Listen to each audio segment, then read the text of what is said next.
All right, it looks like we are all set. Welcome, everybody, to beautiful Arcata, California. My name is Chris Kiggins, and you're watching Fresno A's baseball on the road for the first time this season. The Fresno A's will face off against the Humboldt Crabs, who call Arcata Ballpark here home, and got a couple quality of life updates for you guys. Let's see if this will help. Okay, hopefully that audio is just right. I got some new audio software here, so hopefully it's a little bit nicer for you. I can change the volume in the settings. We also got a cool little camera update for you guys. Because of the spot we're in broadcasting in this ballpark, it's kind of hard to get both right and left field. So I do have a multicam going. Hopefully the switches for you all right. It doesn't get the pitcher's mound, but it gets right field, and it will be able to catch first base as well a little bit better. So this will be our main camera. And then on plays 2 first or into deep right field, going to switch it to that right there. Let me know if that works for you guys. I could try to mess with the camera a little bit, but I feel like this gets a good bit of both first and third base lines. Let me see actually real quick if I can figure out how to get the pitcher shown here down the first base line. I'll be right back.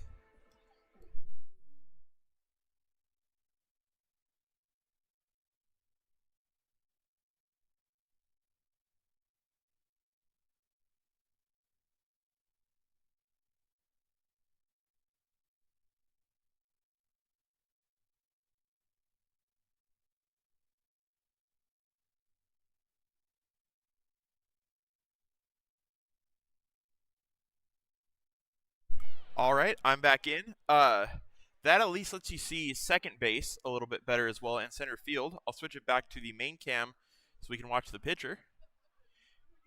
And we just got done here with our meeting on the mound if you're just joining us.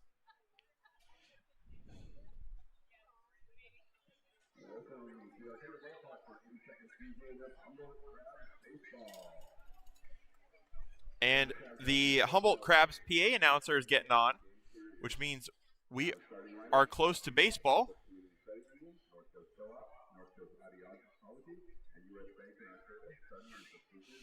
Thank you all for joining me wherever you are.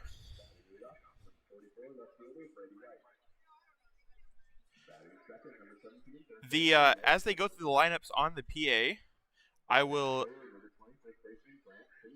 step aside, so hopefully you guys can hear that a little bit, although I might just have to go through the lineup myself with the audio switch. It might be a little difficult.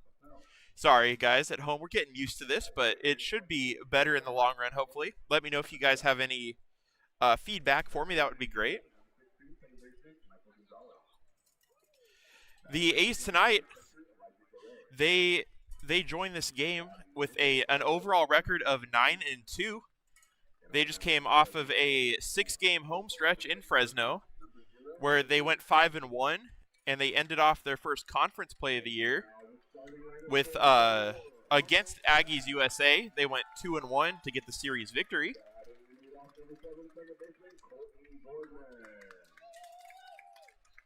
The Crabs come into this game. They are a clean 7-0 on the season. They have yet to lose. We'll see if the A's can change that here today.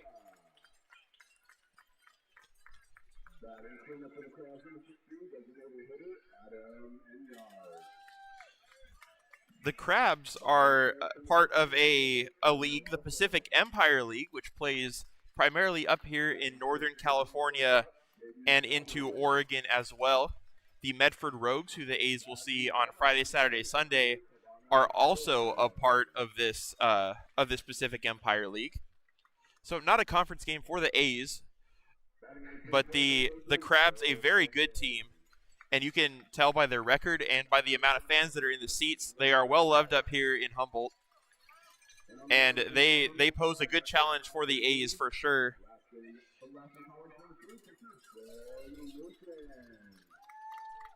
So still an important game for the A's nonetheless. And I will step away for 1 second for the playing of our national anthem.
As we get back from the national anthem,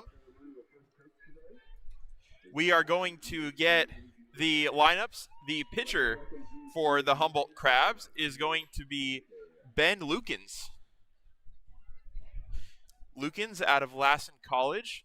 He is a righty. He'll be throwing on the mound today. The A's lineup, and if you guys want to see something cool, not only did we upgrade our audio, but we also got scoreboards for you. So hopefully this pops up and you guys can see it. We're going to put up our A's lineup today. So leading off for the A's will be Brady White playing left field. Ned Cheklich is going to be playing third base. Then it'll be Grant Kinzel at first. Jordan Hartley will be doing the DHing today for your A's. Robbie Papel will be in center. Angel Mejia will be playing short. Michael Gonzalez at second today. And then Elijah Garay doing the catching, batting eighth. And Ryan Harness batting ninth. He will be your right fielder today. And as we move from that, we got a scoreboard to help you guys keep up at home. So that should update as the game goes along. Provide some better visuals. I know it can be tough to see the scoreboards out of these ballparks with the camera so far away. So hopefully this will help you guys keep track of the game a little bit better. And I want to shout out our very own Robbie Papel, who helped me set this up. I was speaking to him the last couple of days. Turns out he's a big video and film guy, so great to have him on the team and be able to help get this all set up. I couldn't have done it without him. So shout out to Robbie for helping me get these graphics set up. Should make the game look a lot more smooth. And hopefully once we get back to Jactancy Park, this should stay the same the whole time. Should have the score bugs up for the rest of the season.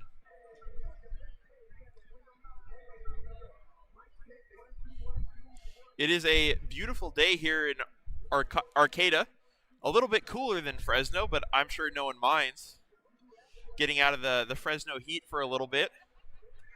Had some clouds and some rain yesterday when we were coming in, but today is much nicer. And we're going to get this game started as Brady White is going to set to lead off for the A's against Ben Lukens.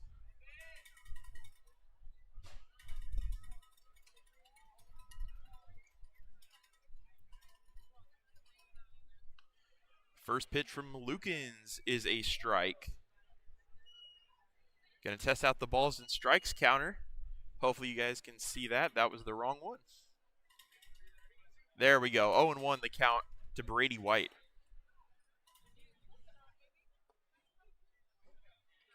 That is a called strike 2.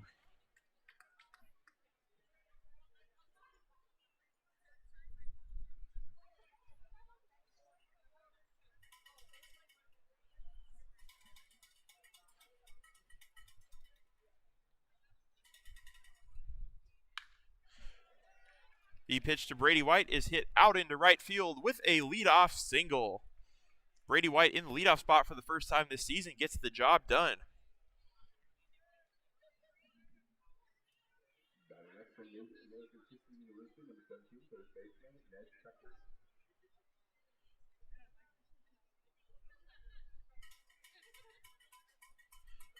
It'll be the third baseman, Ned Cheklich, coming up to the plate.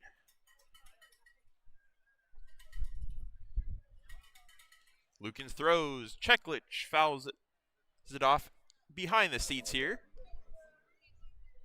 for strike 1.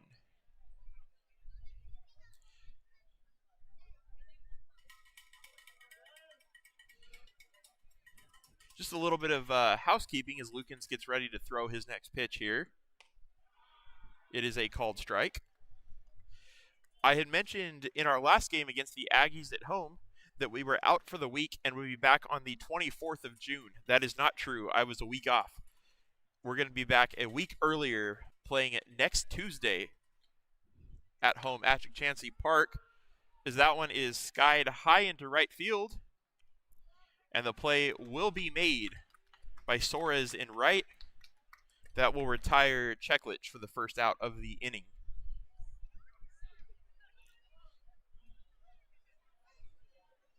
Now batting from Valley City State University, number 20, first baseman Brent Humboldt.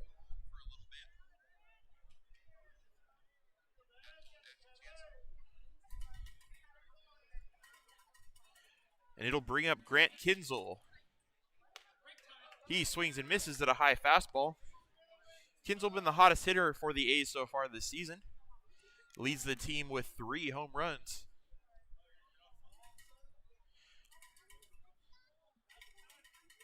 See what he can do with a runner on and 1 out. Let me get back to the original. I'm sorry, I'm going to have to get used to that.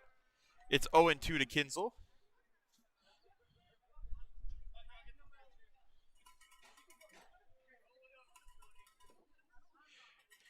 Kinzel against the Aggies back at home on Sunday had an RBI single as he hits that one foul down the right field line and into the street.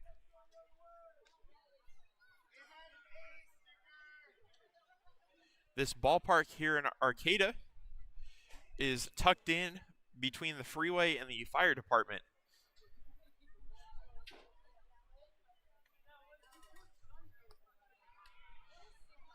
Kinzel takes outside ball 1.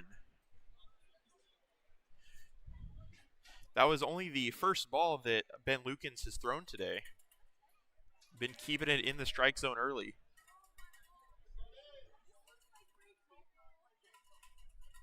The pitch to Kinzel is swung on, and it is missed. Looked like it was almost fouled off, but it will be a strikeout for out number 2. And it will bring up Jordan Hartley doing the DHing for today.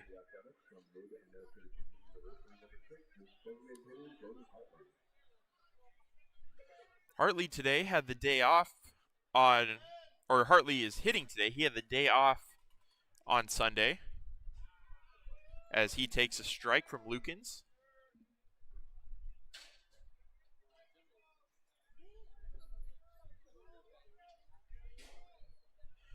Jordan Hartley, normally when he's in, he is catching, but Eli Garay is also in the game behind the plate today. It'll be Hartley getting the DH opportunities. He swings and misses at a pitch in the dirt.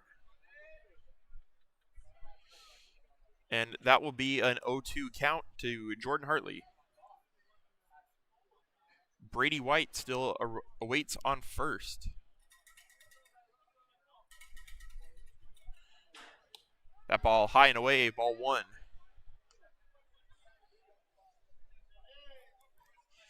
In case you missed it, thanks for joining the live stream today. We'll be on at the same time tomorrow as the A's finish up their 2-game set against Humboldt tomorrow at 7 p.m. Pacific time. As that one is hit, and it'll get down into right field. Brady White going to stay at first, and we've got first and second now with 2 away.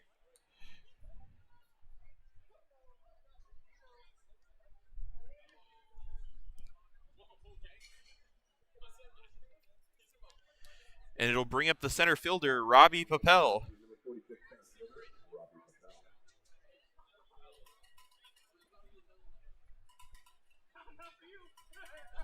Papel normally bats leadoff. Brady White got the leadoff duties today. Papel in the 5-hole. He takes that one outside, but called a strike.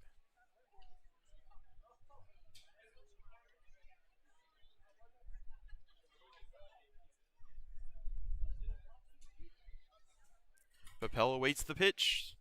That one is outside for a ball.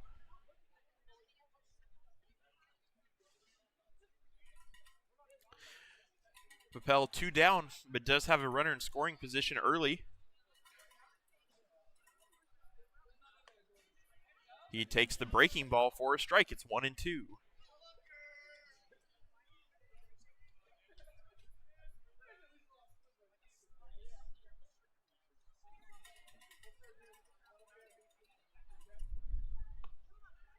That one is outside to even up the count.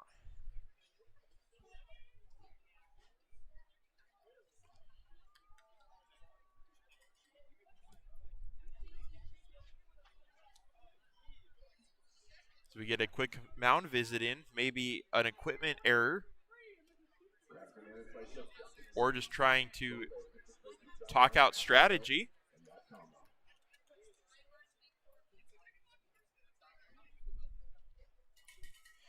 The wind today is blowing out to left field to that big wall in the freeway, the 101.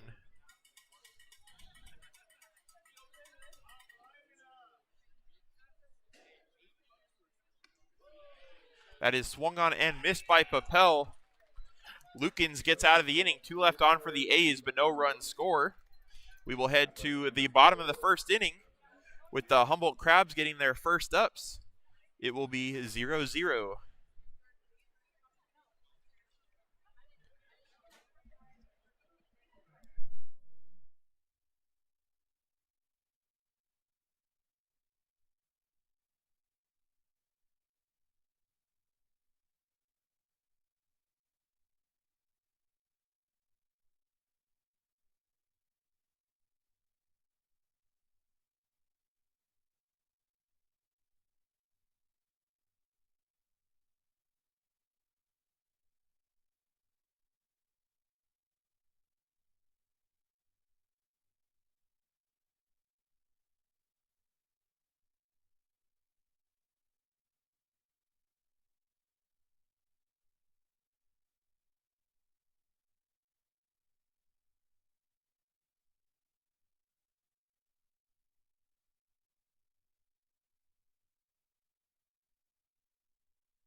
Welcome back, everybody. As we get set for the inning, Cooper King is your Fresno A's pitcher on the day. Cooper King has been fantastic so far. See if he can have another good start.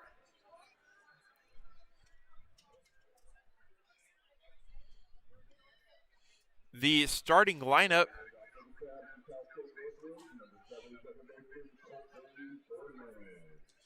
Leading off for the Crabs will be Colton Boardman.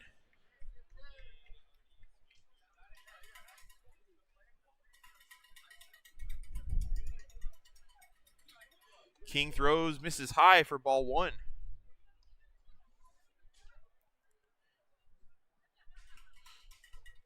Boardman is playing second base for the Crabs today. He hits that one softly in the infield. Gonzalez is going to come in on it and make the play for out number 1. Nice play from Gonzalez as we take a look at the Crabs lineup. It's going to be Colton Boardman, Alex Harrington, Jake Ariola, Adam Enyart, Daniel Osborne Jr., Jaden Shabry, Kavana Soares, Joe Fagan, and then Liam Forsyth batting ninth. Right now, it is Alex Harrington coming up to the plate.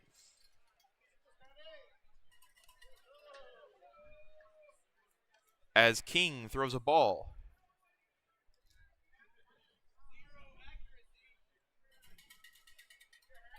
The pitch from King is a called strike. King has gone 11 innings, only given up 2 runs on the season, as he throws in a strike to Harrington.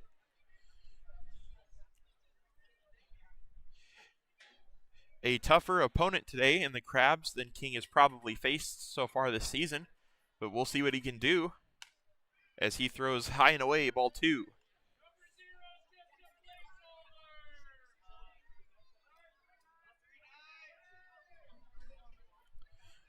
The pitch from King is fouled down the right field line and out of play.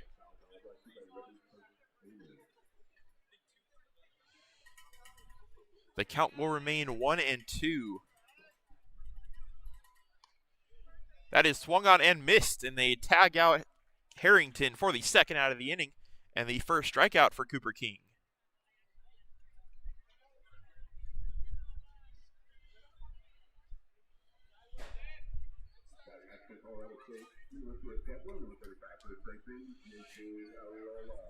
And that'll bring up Jason Ariola. He is playing first base for the Crabs this evening. He takes an outside strike from Cooper King.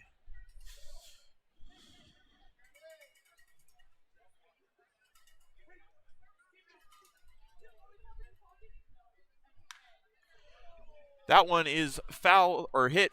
It might be playable down the left field line.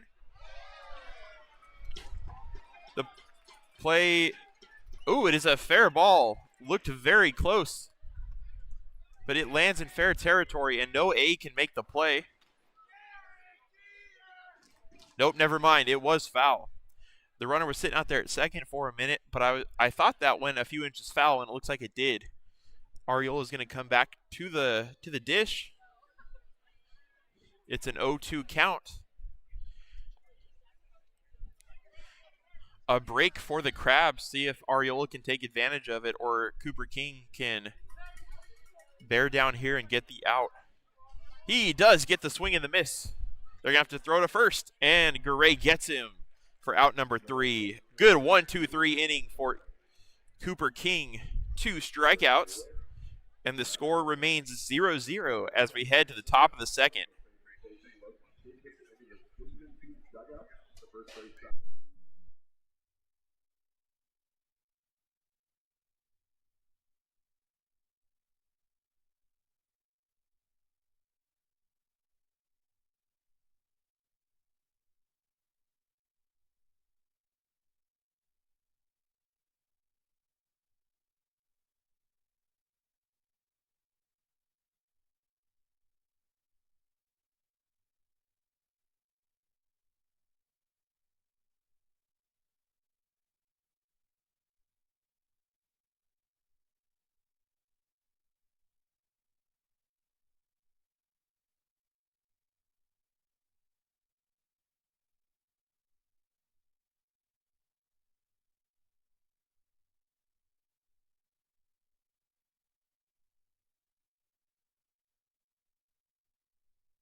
Welcome back to the A's half of the inning. It's going to be top of the second with Angel Mejia coming to the plate.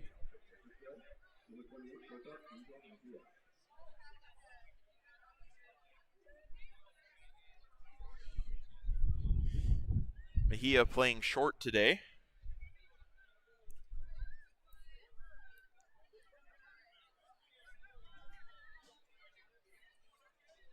Lukens throws, and Mejia hits it right back to him. That's going to get up the middle for a base hit.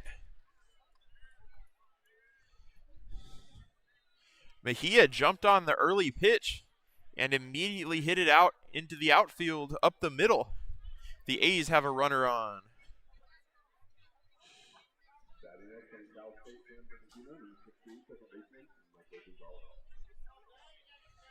And Michael Gonzalez will step up for the A's.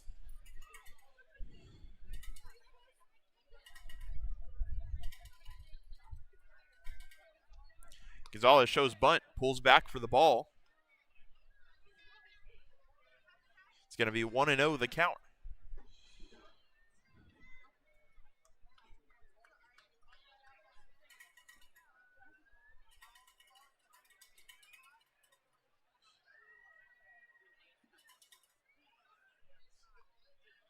That pitch is in the dirt.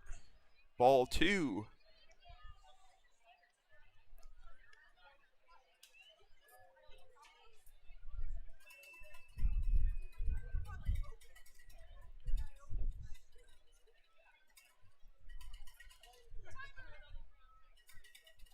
Gonzalez awaits the pitch.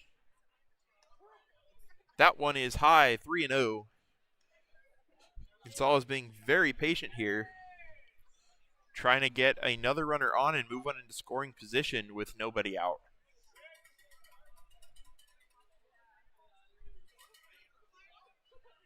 The 3-0 pitch to Gonzalez is hit down the right field line, but foul. I was a little slow on that camera change, but it was a foul ball anyway to make the count 3-1.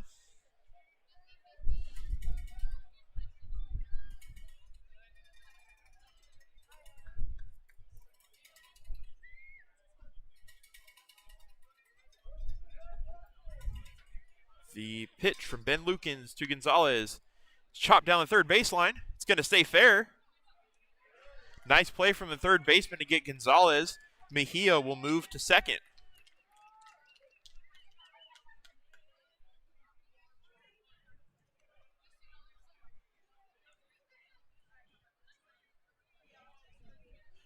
One away now for the catcher, Elijah Garay.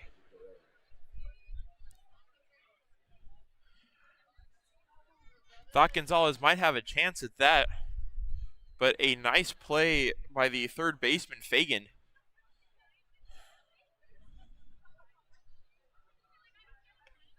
Curveball misses high, ball 1.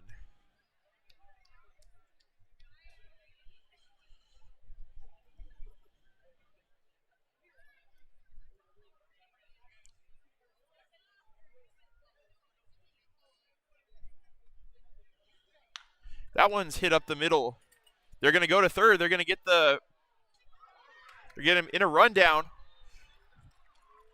But Mejia gets back safely. They tried to get him at third, but Mejia didn't go all the way. He was able to beat the throw back to second. That'll be runners at first and second now for the A's with one away, bringing up Ryan Harness.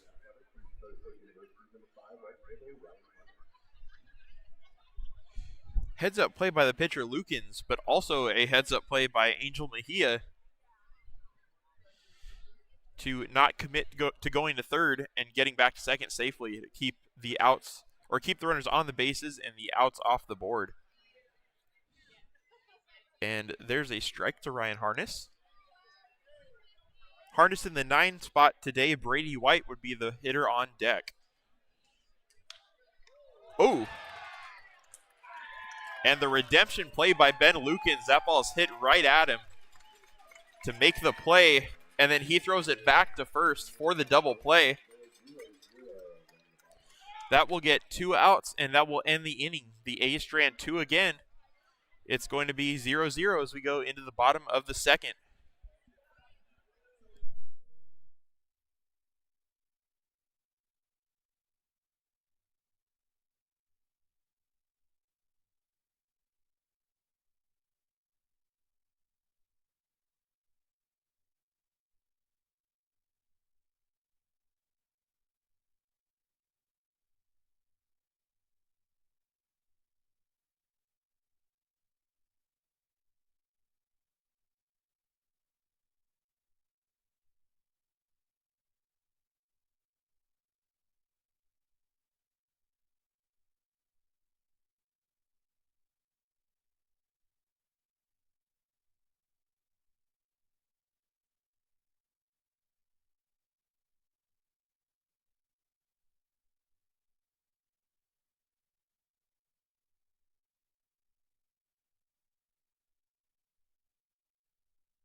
Welcome back to Arcata Ballpark here in Arcata, California. The DH Adam Enyart steps in for the Crabs to face Cooper King, who had a sterling 1-2-3 inning.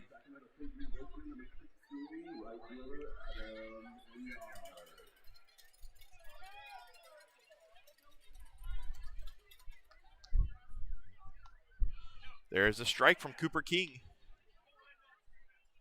King retired this tough Crabs start of the lineup here quickly with a ground out and 2 Ks. And that one just misses. It's 1-1 to the DH Enyart. Enyart, a product out of Sacramento State University. That one is swung on and missed. It's strike 2.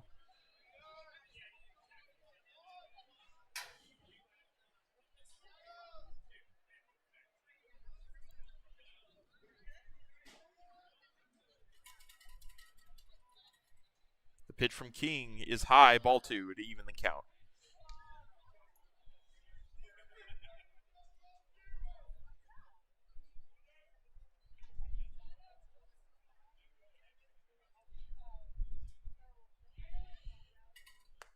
That one low and away, ball 3. It's a full count to Enyart.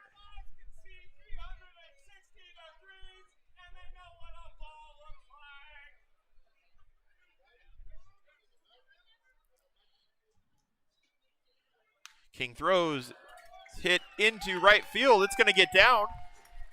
Enyart going to hold at first. It'll be a leadoff single.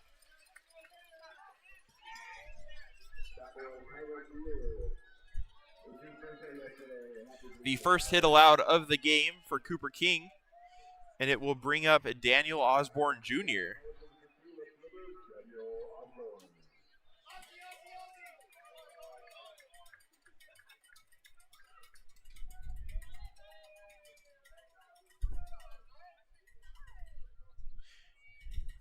Enyart on first, nobody out. That one is a called strike 1 to Osborne.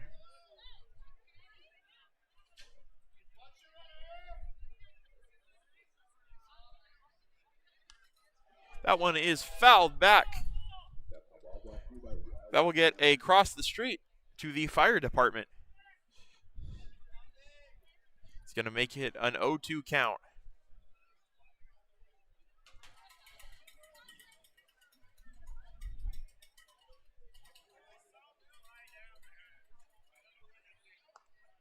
That pitch misses low, ball 1.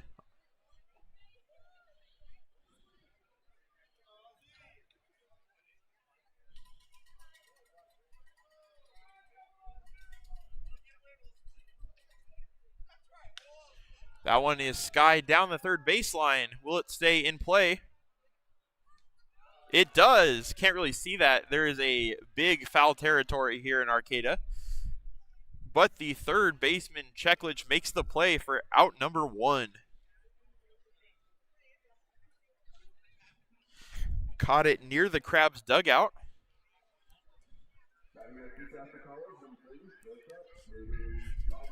On the broadcast, we can only see to about where the third base coach is standing, but it goes at least another 20 feet in foul territory off to the left. King throws a strike to Jaden Shabry.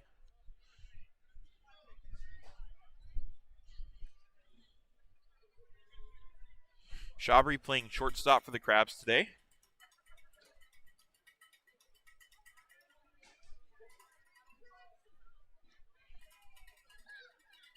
The pitch from Cooper King is swung on and missed. It's strike 2.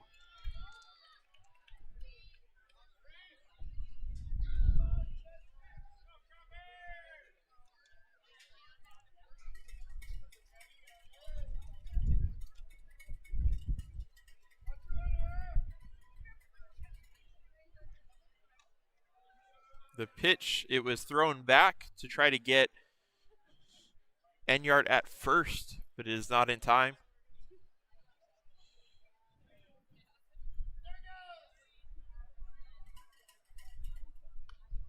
King throws just outside. Unfortunately, it looks like we have some shadows coming in, which might mess up the visuals a little bit. It might be hard to see here for a little bit of time, but they should subside here within the next half hour or so. The 1-2 pitch to Shabry is hit foul down the third baseline. He stays alive.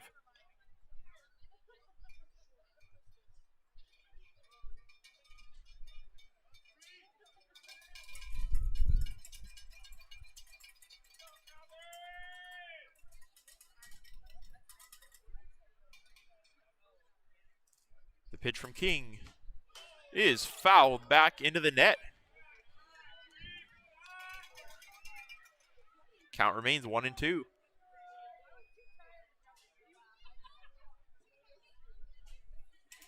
Shabry, your hitter, Kavanis Soares, the right fielder, is on deck for the Crabs.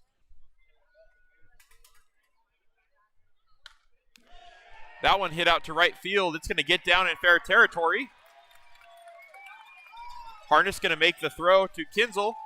They're going to hold the runner at third. They are second and third with 1 away.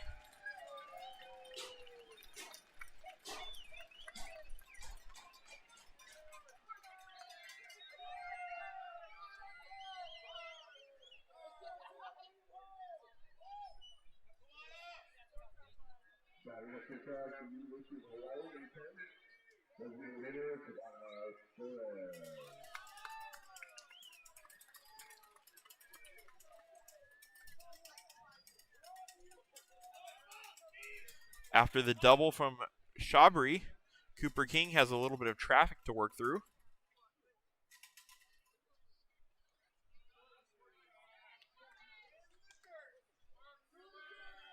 That one is a ball.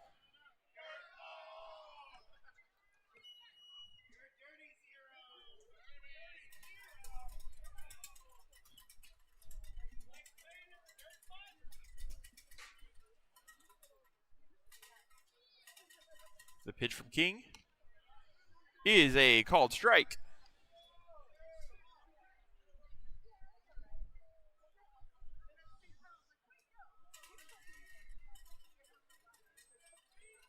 King has a little bit of traffic on the bases for the first time at this game, pitching from the stretch.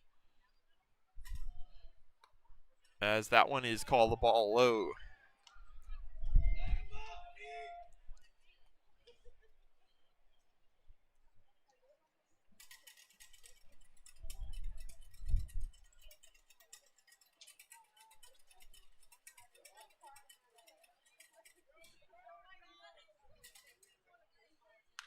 King throws. It's hit. Foul to third. Nice play on the ball from Cheklich.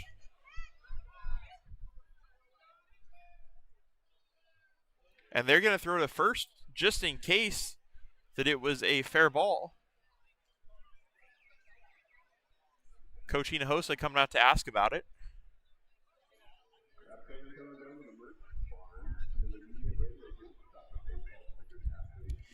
In the meantime, it's 2-2, and it will remain that.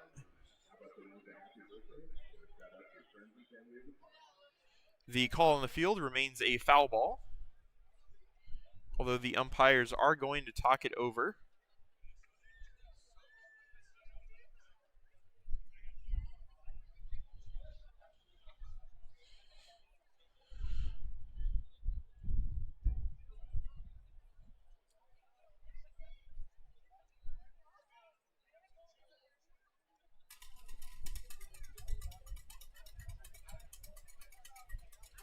And the call will remain foul. It is a 2-2 count to Suarez.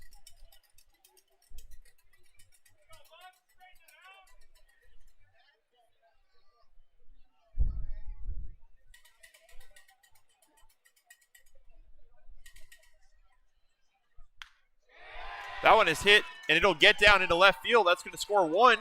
Waving around the runner from second, and he will score. That is a 2-run single from Kavana Suarez.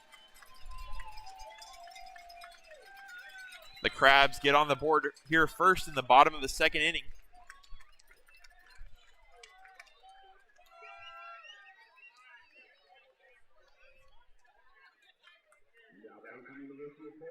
That was the wrong team. There we go.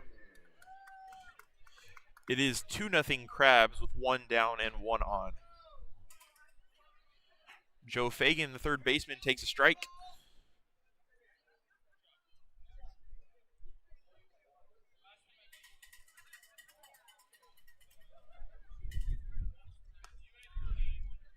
Pitch called, strike. It's 0-2. Cooper King trying to bounce back after the back-to-back hits.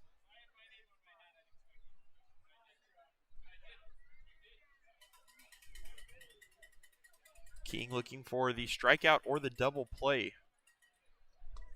He gets the strikeout. That'll work. They're 2 down now for the A's. Good bounce back hitter from Cooper King.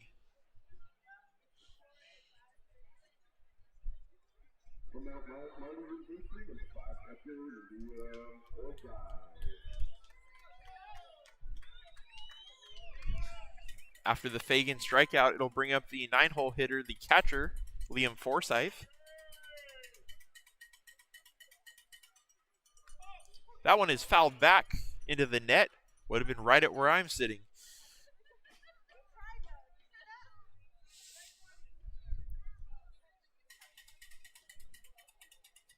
Runner on first, 2 outs for the Crabs. Here in the bottom of the second, they have scored 2 already.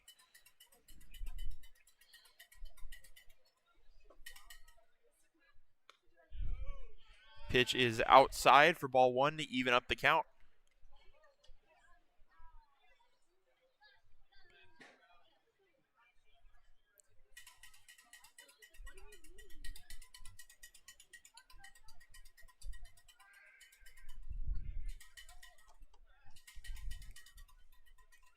King gets his pitch. He gets ready to throw. That one is swung on and missed.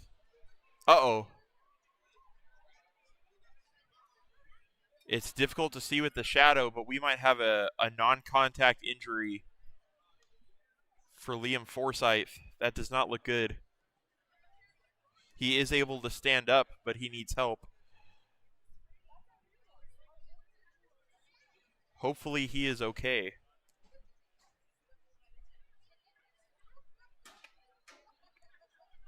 You hate to see, especially non-contact injuries.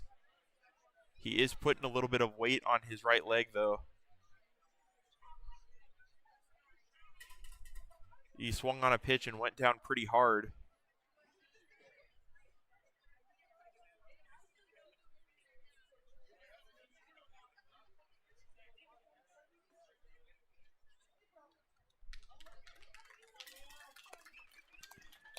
and he is going to exit the game, probably the smart or safer move. And we'll get a pinch hitter here for Liam Forsyth. We'll take a break when we find out who that is. We'll be right back.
Welcome back after the concerning non-contact injury to the catcher Liam Forsyth for the Crabs.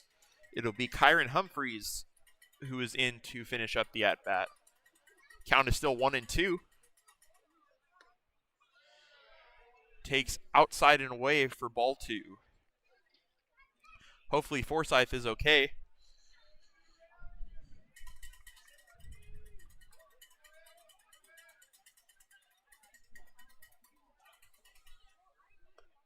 Swung on and missed, and that'll be strike 3.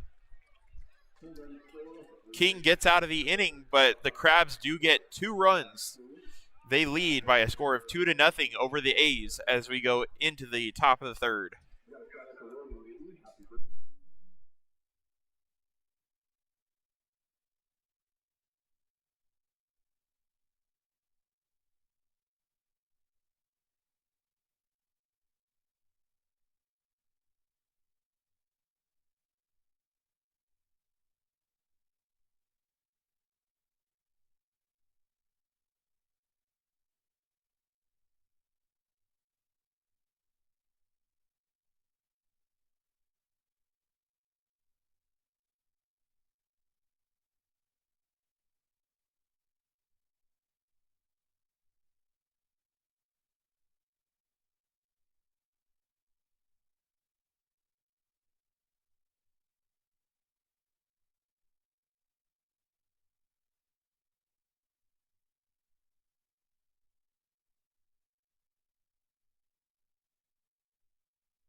Welcome back to the top of the third inning. The A's are up, and it'll be the leadoff hitter, Brady White, coming up to the plate for his second at-bat. White singled in his first time up. That one is called a strike. One of 3 hits that the A's have. They've been able to get hits off of Lukens. They just haven't drove them in yet. Hopefully this inning will turn things around.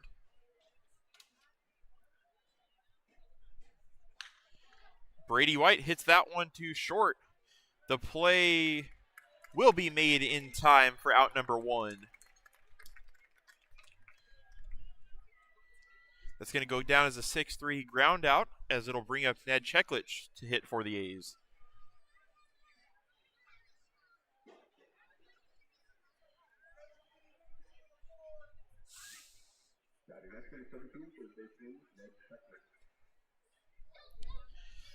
Cheklich flew out to right in his first ups.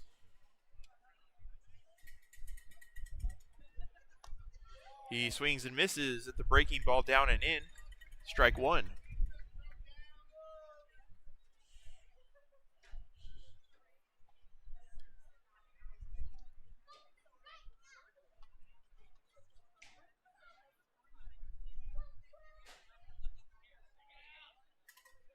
That one is swung on and missed. Count is 0-2 to Cheklich. He was in an 0-2 count in his last time up. Did not strike out, was able to hit it pretty well into the outfield, just found a glove.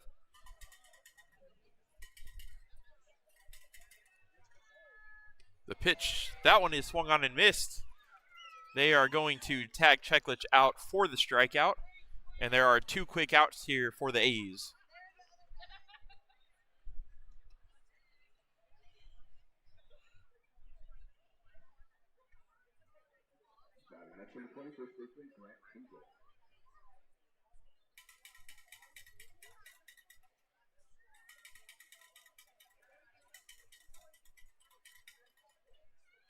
It'll bring up Kinzel, the first baseman. Kinzel takes a breaking ball in there for a strike.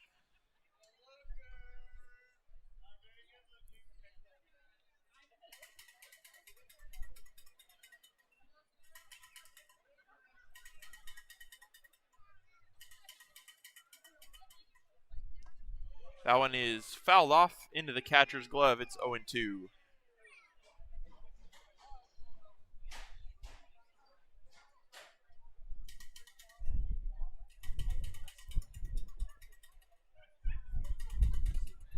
The pitch. Kinzel hits it to the second baseman. He's going to try to make the play, and he does. The diving play by Boardman gets Kinzel for out number 3, the first clean inning for Lukens so far.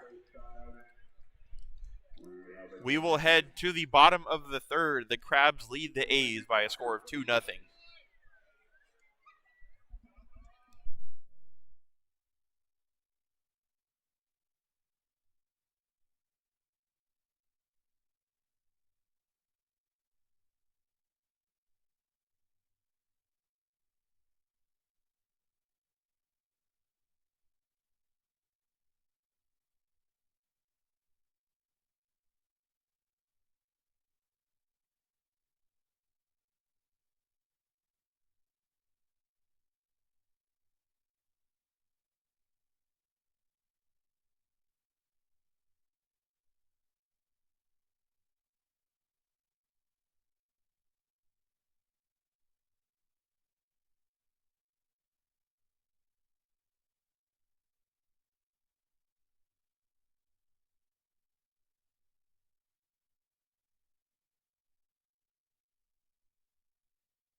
Now batting for the Crabs here in the bottom of the third is going to be Colton Boardman.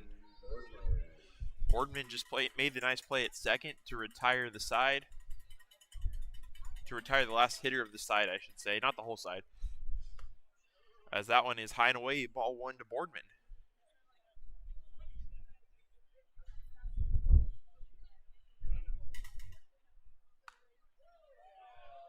That one fouled back, out of play. I thought I had the camera switched. There we go. Sorry about that.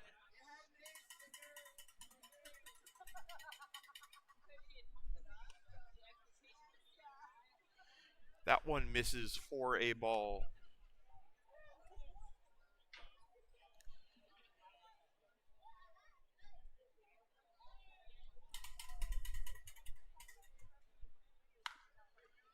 That one is hit foul down the right field line. It's 2-1.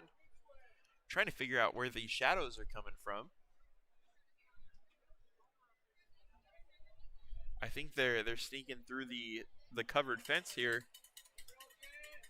As the sun begins to set, I would guess within the next 20 to 30 minutes, they would subside. As King throws that one high and away, it's ball three.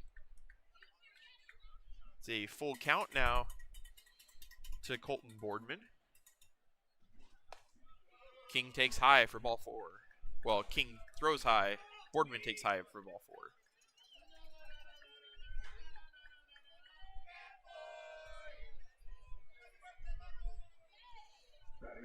They got a good bat boy chant out here for the Crabs bat boy.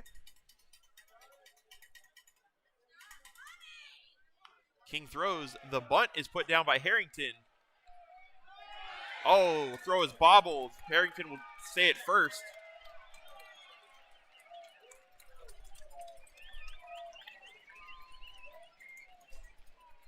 It's going to be runners at first and third now with nobody out. King threw that ball a little bit low, and it popped out of the glove of Kinzel to allow Harrington to reach.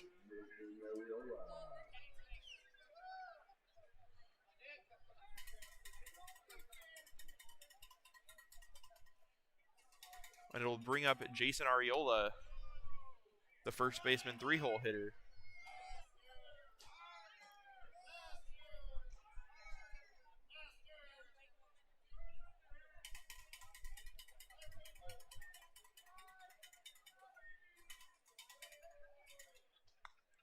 That one is fouled back.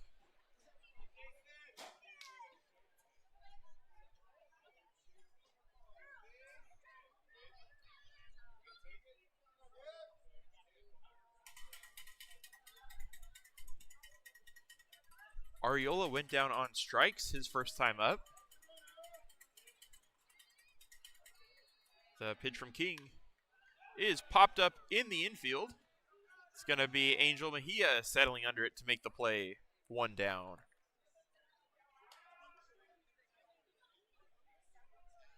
Runners remain where they are at the corners.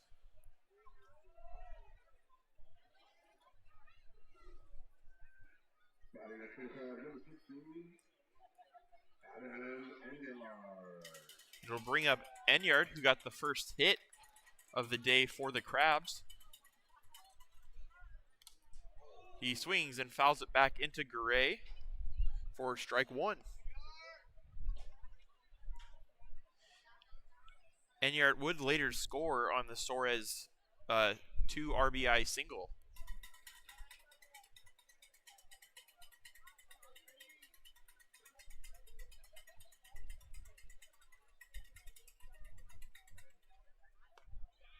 That one is a called strike two on the outside corner.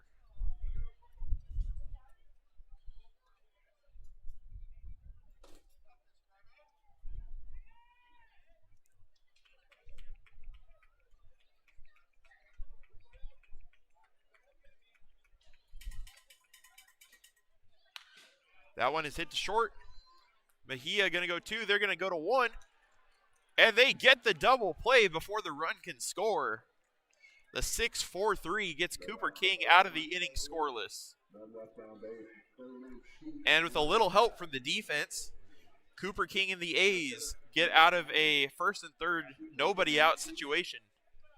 We go to the A's half, the top of the fourth, and it is going to be Crabs 2, A's 0.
Now leading off the top of the fourth for your Fresno A's is going to be Jordan Hartley, the DH.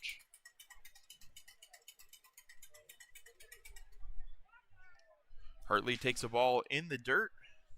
Ball 1.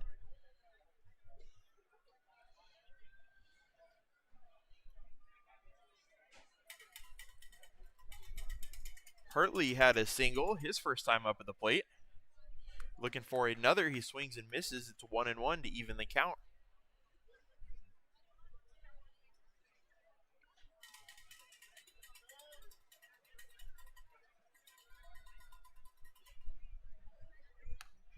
Lukens throws, misses outside, ball 2.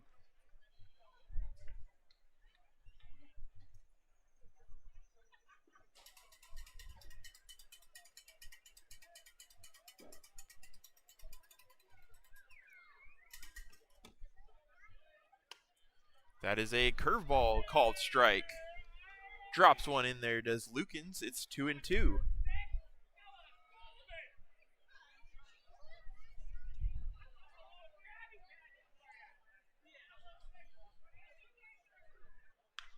That one hit softly to third. The throw is not in time, off the glove of the first baseman. And Jordan Hartley will reach.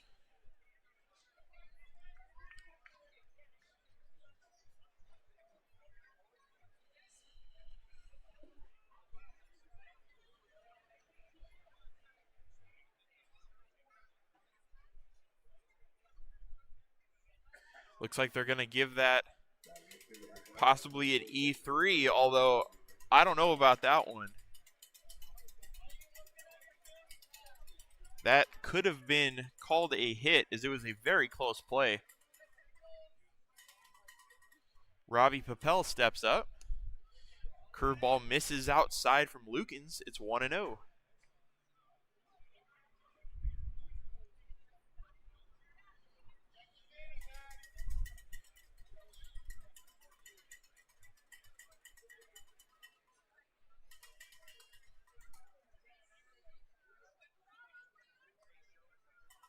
Papel shows bunt.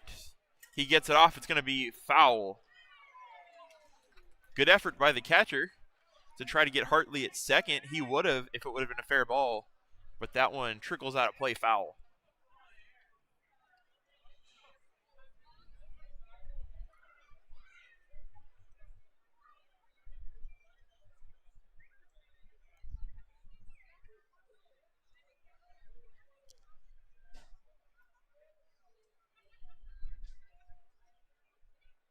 It's going to be a 1-1 count to Papel.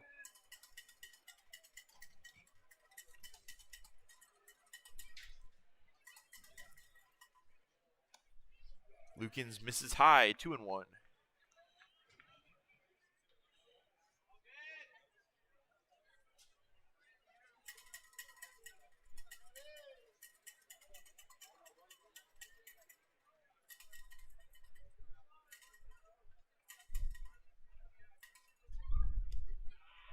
That one is in there for a strike. 2-2 the count. To Papel. Papel went down on strikes his first time up, hoping to change his fortunes with a runner on.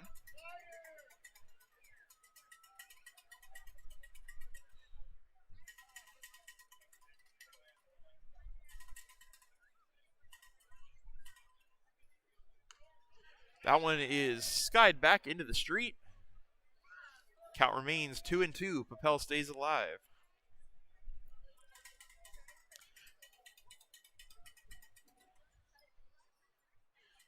Hartley takes his lead at first. Lukens checks on him.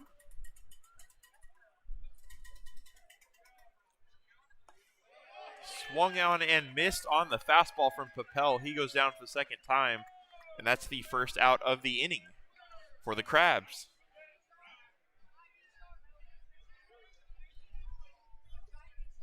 And it'll bring up Angel Mejia, who had a leadoff single in the second inning.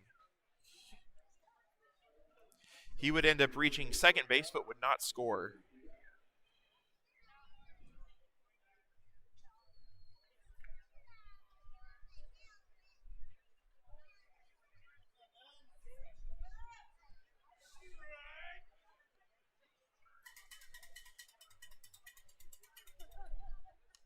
Mejia fouls it back, straight back into the net.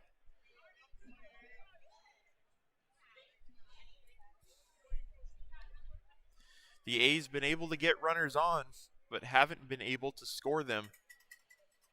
But they're still only down 2. They definitely have a shot to get back in this one early. They just need to start getting some of these runners on across home. The pitch from Lukens is a called strike 2 on a curveball.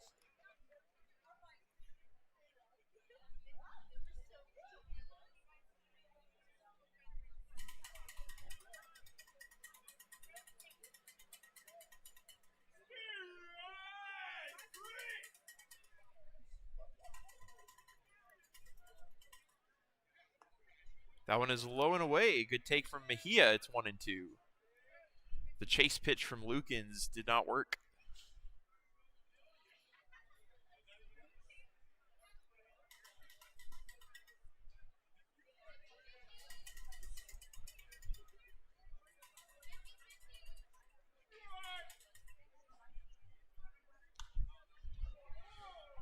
That one popped up to the second baseman. He's going into shallow right, and he'll make the catch.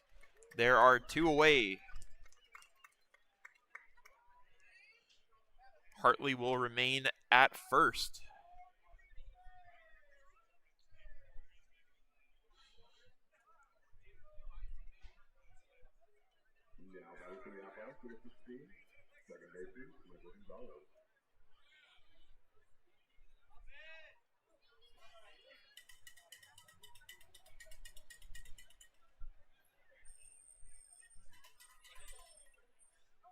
Stepping in for the A's is Michael Gonzalez, who takes a strike.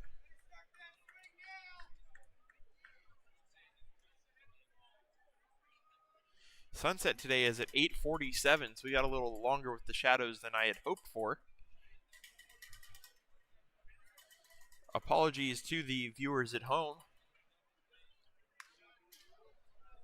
That one is fouled back for strike 2.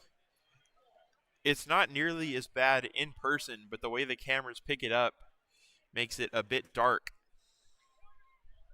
So sorry about that.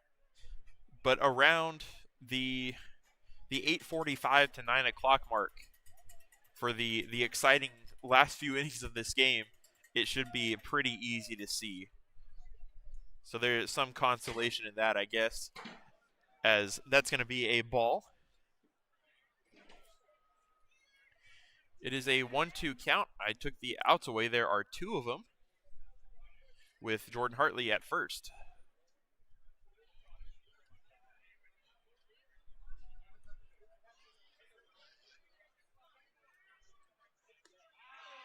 That is called strike 3 to Gonzalez. That'll end the inning with another 0 up on the board. We'll go to the bottom of the fourth. The Crabs lead the A's by a score of 2-0.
Welcome back. Cooper King will welcome Daniel Osborne Jr. to the plate to lead off the bottom of the fourth. King throws a strike in there for an 0-1 count. Osborne 0 for 1 today.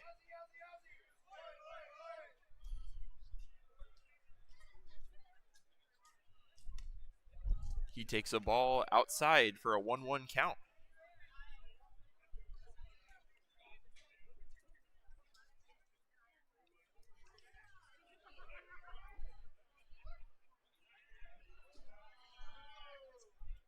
That is in the dirt. Osborne holds up, says the umpire at first. It's going to be 2-1.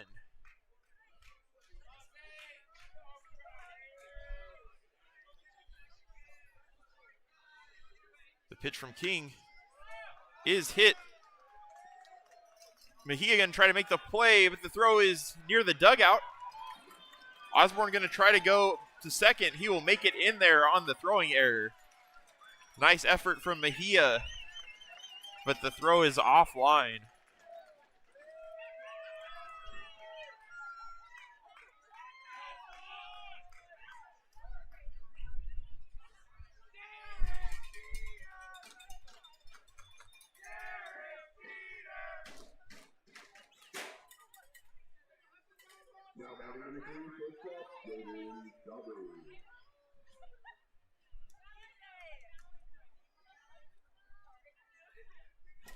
And it'll bring up Jaden Shabry.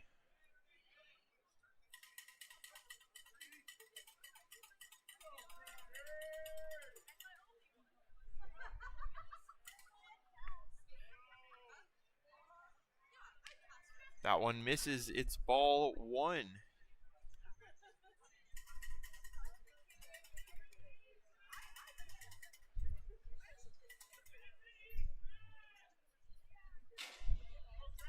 The pitch from King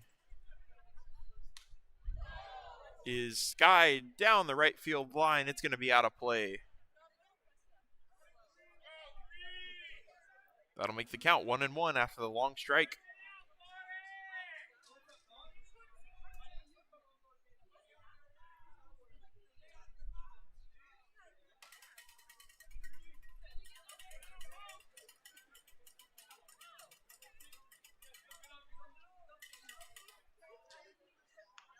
Shabri shows bunt.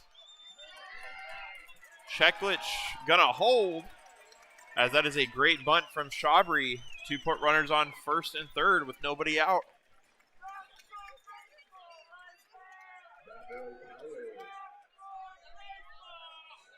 The sack bunt works even better than that as Shabri is able to get on himself, and it'll bring up Kavana Soares, who hit the 2-run single back in the second inning.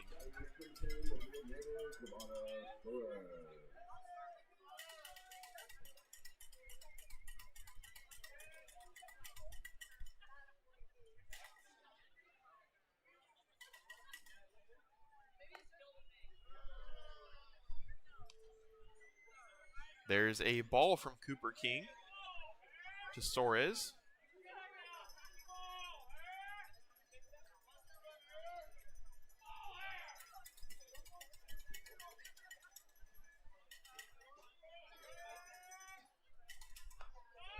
That one misses. It's ball 2.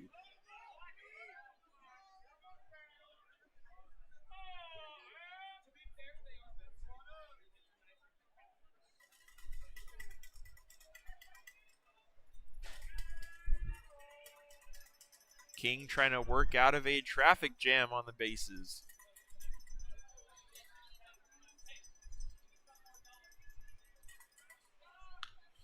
That one is hit softly to third. They're going to throw home, and they are going to get the runner in a pickle. And he is tagged out. The runners go to first and second, but the A's get the lead runner. There's one down, and it'll make it runners at first and second. Good job from King and, of course, Ned Cheklich at third to trap the runner, Osborne, at third and get him out in the pickle.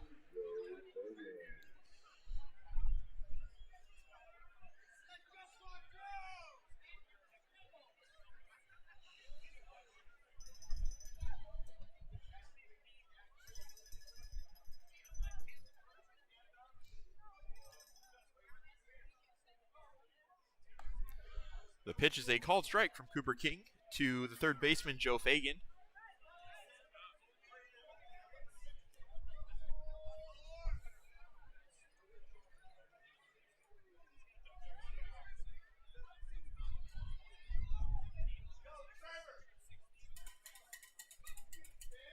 The pitch is low and away, ball 1.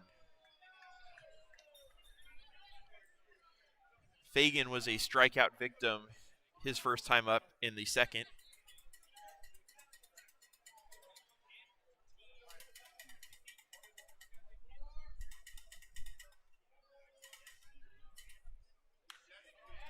That one is tipped up. The play cannot be made. They're going to try to get him at second, and they do. Kind of a wild sequence of events there. The ball was popped up to second.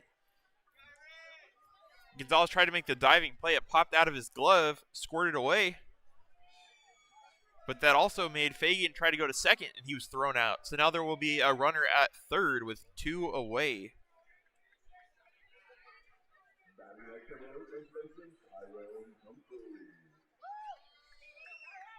And it'll be the pinch hitter in the 9 spot, Kyron Humphreys,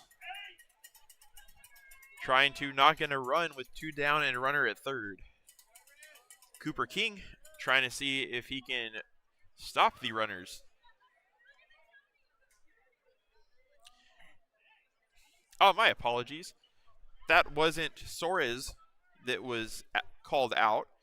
It was Jaden Shabri who was at first.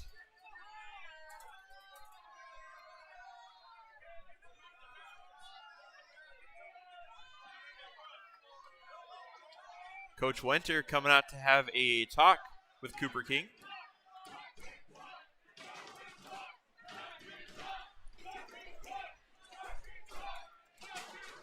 It is a 1-0 count for Humphreys.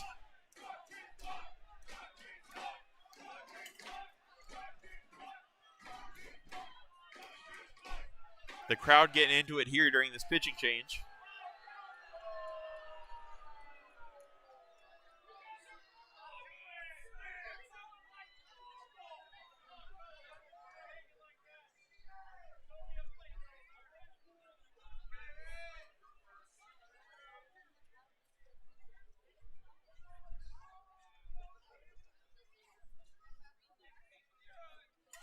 The pitch from King is a ball low. It's 2-0.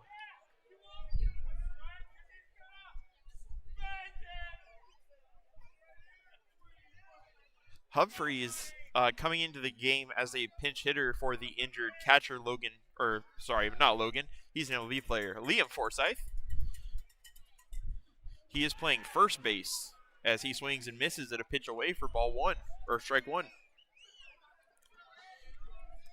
The Crabs did some shifting around the infield.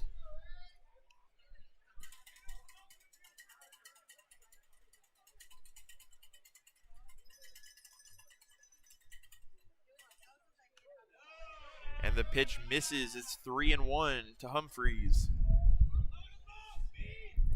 2 down here, runner on the corners. Update that on the score bug.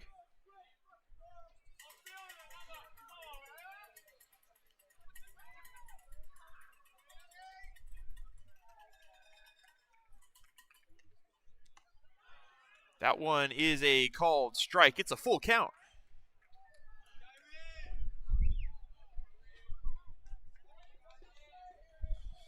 See if King can dig deep and get out of this one.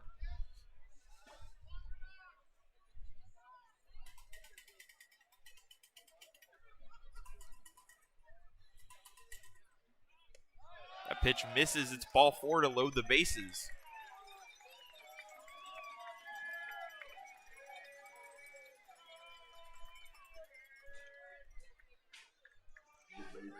It'll bring up the leadoff hitter, Colton Boardman.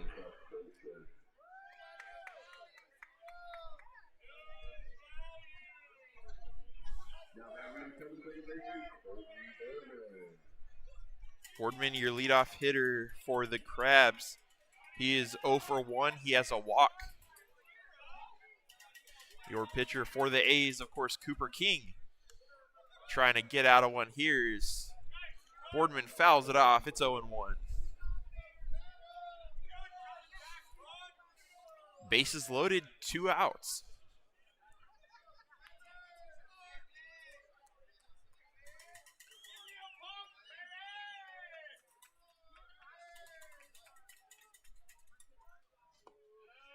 The pitch is just low. It's ball 1.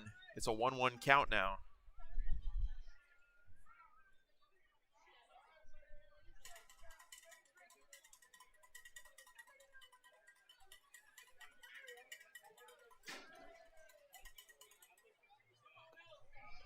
That one is cut on and missed. Strike 2.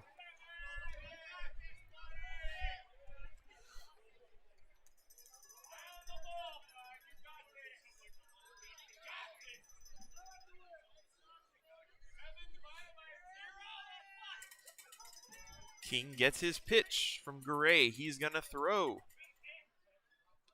Strike 3. Cooper King pumped up, gets out of the bases loaded jam with no runs allowed. The score remains 2-0. As we go into the 5th inning, your A's will be hitting next.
Welcome back, or thanks for joining us.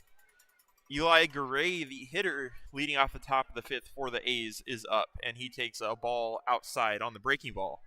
It's 1-0. If you're just joining us out here, as you can see the score now. It's great. The Crabs lead by a score of 2-0. That one is high for ball two.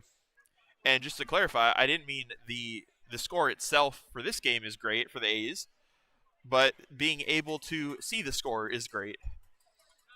Just thought I should clarify that a little bit. That one hit. The play is going to be made by the third baseman for out number one. Eli Garay is retired, and it'll bring up Ryan Harness. Yes, we are in the top of the fifth inning. It is 2-0 Crabs. The A's looking to put some runs on the board as we get about halfway through this game.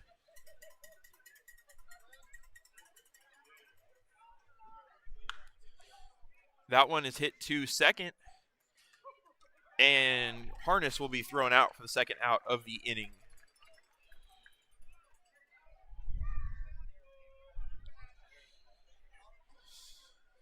And it'll bring up the two-hitter, or the one-hitter. I saw Cheklich coming up, but he was just grabbing the bat. It's going to be Brady White. White led off the game with the single, wasn't able to score. He comes in this inning with 2 outs.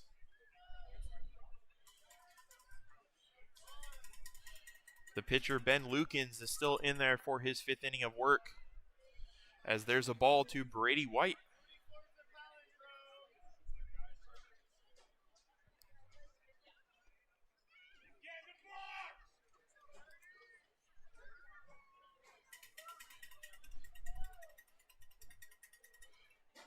See if White can extend the inning. He fouls it back down the third baseline. It's going to be a 1-1 count.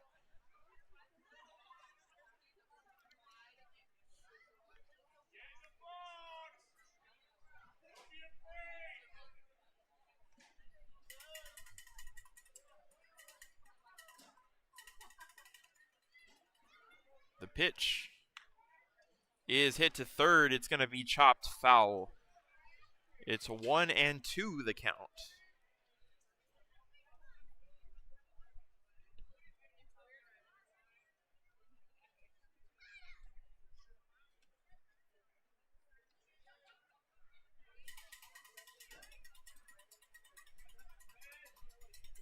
Lukens looks in to throw. That one is hit down the left field line. That's going to get down for a base hit. Brady White is hustling for 2, and he will get in there with a 2-out double. The second hit of the game for Brady White.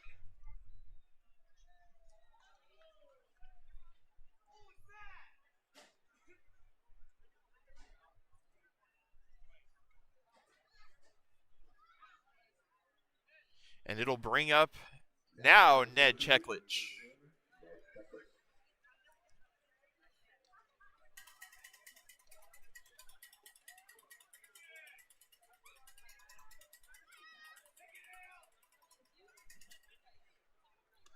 Cheklich takes a breaking ball in there for a strike. Seen a lot of breaking balls so far from Ben Lukens. He likes that pitch, and it tends to work out well for him. See if Cheklich can turn things around. He's 0 for 2 today, but he has a runner in scoring position. That pitch misses inside on the hands. It's 1-1.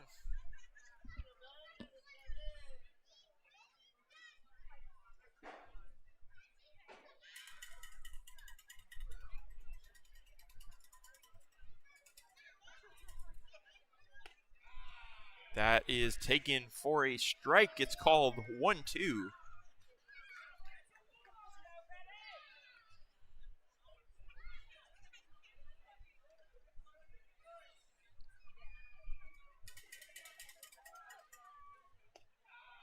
Low and away, 2-2. Good eye from Cheklich.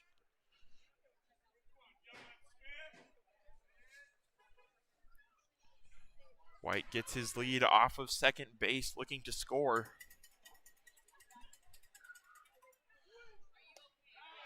Called strike 3. Lukens gets out of a little jam, and we're going to go to the bottom of the 5th. The A's leave one on, but don't score. It's going to be 2-0 Crabs when we head to the bottom of the 5th.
Alex Harrington facing Cooper King here in the bottom half of the 5th inning. He takes a strike. King had to deal with an error and then a single in last inning, but he ended up not giving up a run. Fantastic job to get out of it scoreless. He throws a ball to even up the count. Aside from that one hit, which I wish I think he wishes he had back from Kavana Soares, Cooper King has been very good again today. It's 1-2 to Harrington, the 2-hole hitter.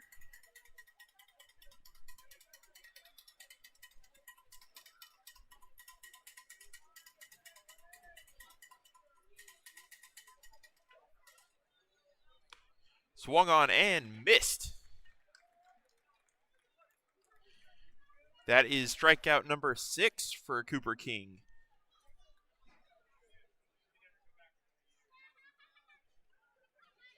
There will be one away for Jason Arriola, who is 0 for 2 with a strikeout of his own.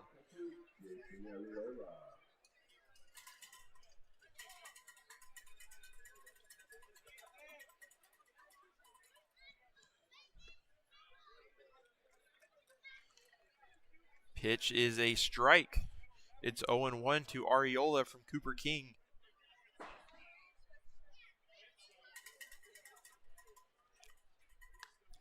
That one is fouled back over home plate. Didn't hit a car. We're all good. It got close, but it's going to be 0-2.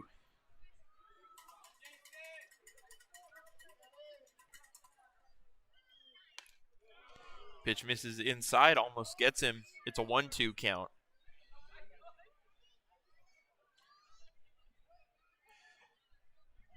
On deck is the designated hitter, Adam Enyart.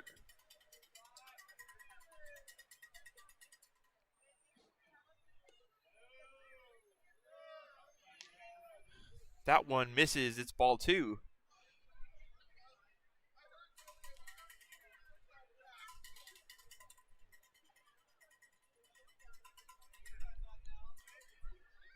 Pitch from King. It's hit down the left field line. It's going to get down fair. Arriola is going to try for second, and he will make it on the bobble by Brady White. It's a one-out double for Jason Arriola, his first hit of the game.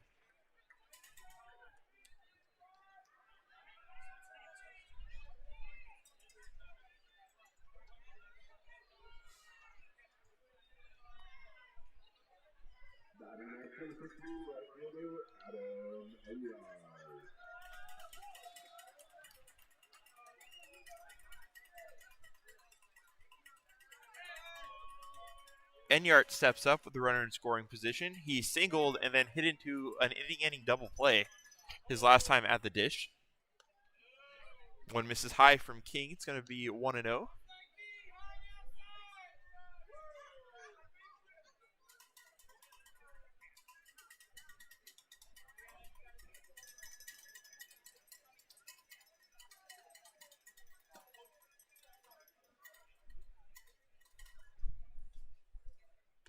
Swing and a miss. Strike one.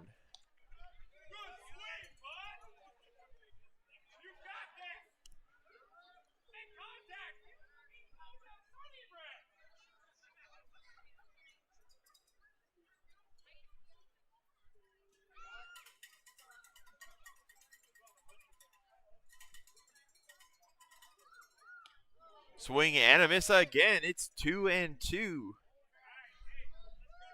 It's actually 1-2. I hope I was wrong about it being 2-2. I may have predicted the future, but we'll see. I would rather the next pitch be a strike than a ball. So would Cooper King.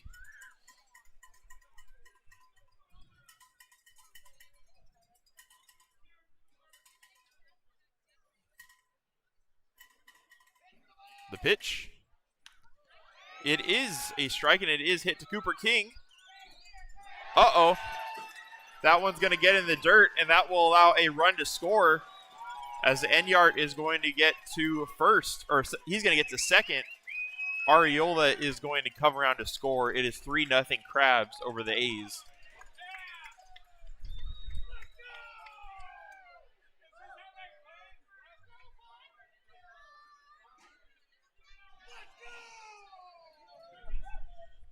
That is going to be called an error.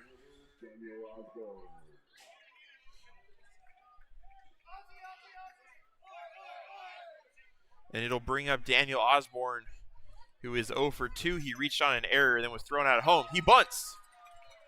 King's going to throw. Uh-oh.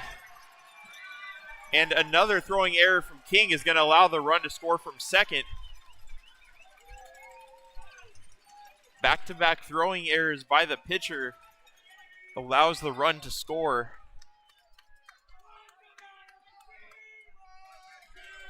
Runner will be at second. Another one changes, and Eli Gray is going to come out to calm Cooper King down. Just having a little case of the yips here. Unfortunately, has allowed a couple runs to score, but hopefully he can get through it. He's a competitive guy. I'm sure he'll be able to bounce back. As I'll update the score here, it is now 4-0 Crabs over the A's.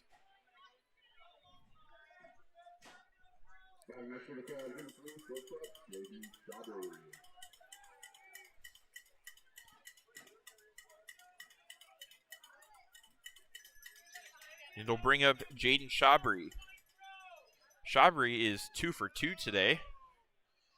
Been the most productive hitter for the Crabs as he takes a ball.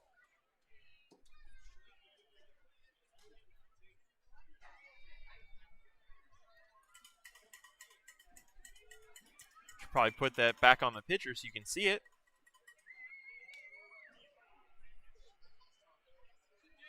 That one is fouled off. It's 1-1. Still one away here. A runner remains out at second.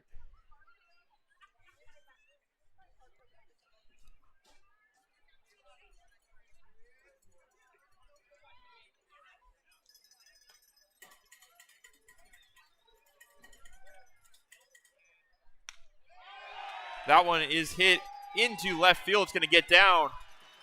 The runner is coming home, and he will score. That is the 5th run, the 3rd of the inning. It is a 5-0 lead now for the Crabs.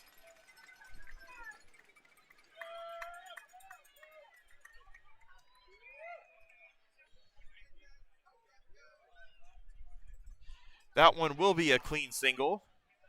And Coach Hinojosa is going to come out to talk with Cooper King.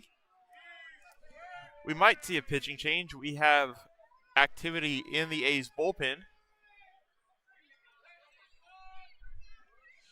It looks like we are going to get a new pitcher. It looks like it'll be Nick Causey. And we'll get back to you when Causey gets warmed up.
We're back. Nick Causey is indeed the pitcher for the A's. He's going to try to get out of this one in relief of Cooper King. That ball misses outside. It is a 2-0 count to Kavana Soares. Soares had the 2-run single, of course, back in the 2nd that led off the scoring in this game.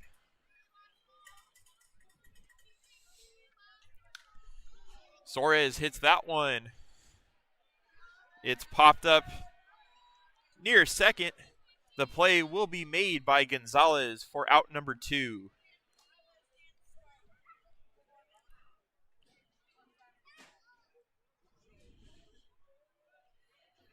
Runner will remain on first. Cooper King is responsible for that base runner. As of now, his line is 4 1/3 innings. He gave up 5 runs, although I believe only 3 of them were earned.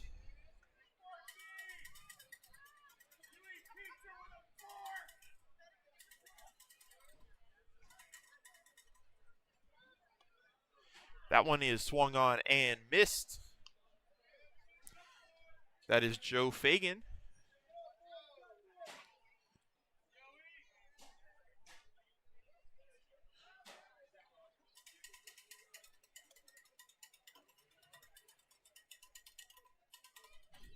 The pitch from Kazi to Fagan is a ball.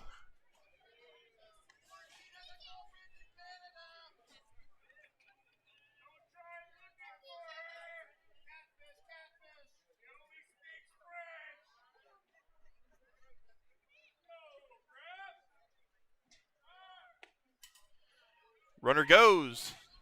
Throw not in time. Shabri will get to second on the stolen base.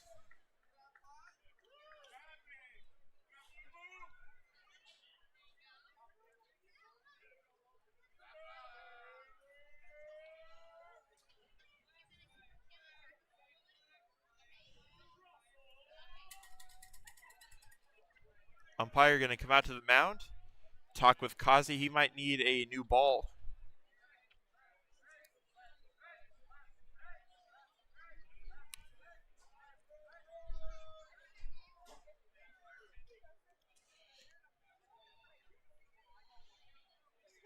On my scorecard, I'll have to credit Shabri with a stolen base. He is on second now with 2 away.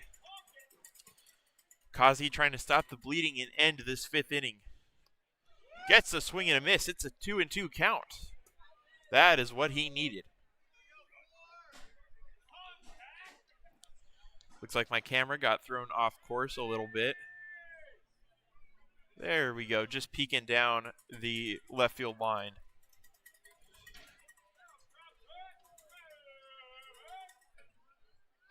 Swung on and missed, and Kazi gets the strikeout to get out of the inning. But the damage has been done. The Crabs do get 3 runs, and we go to the 6th inning. And the Humboldt Crabs lead your Fresno A's by a score of 5-0.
Welcome back. Grant Kinzel leads off for the A's in the top half of the 6th. Kinzel 0 for 2, looking to get on base here, extend his hitting streak. That one he goes, but does not go all the way. It's going to be a ball. It's 1-1 to Kinzel.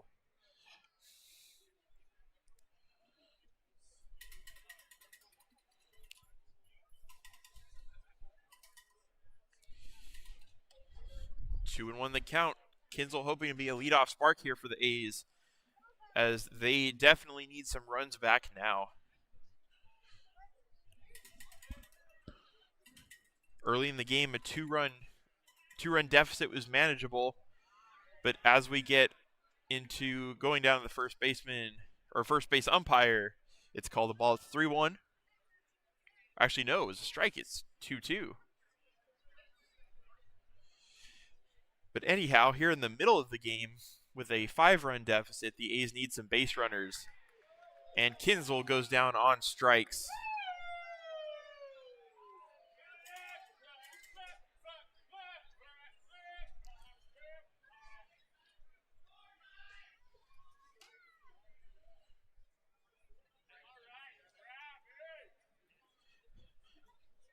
Out number 1 now for Ben Lukens, who is still out there in the 6th inning.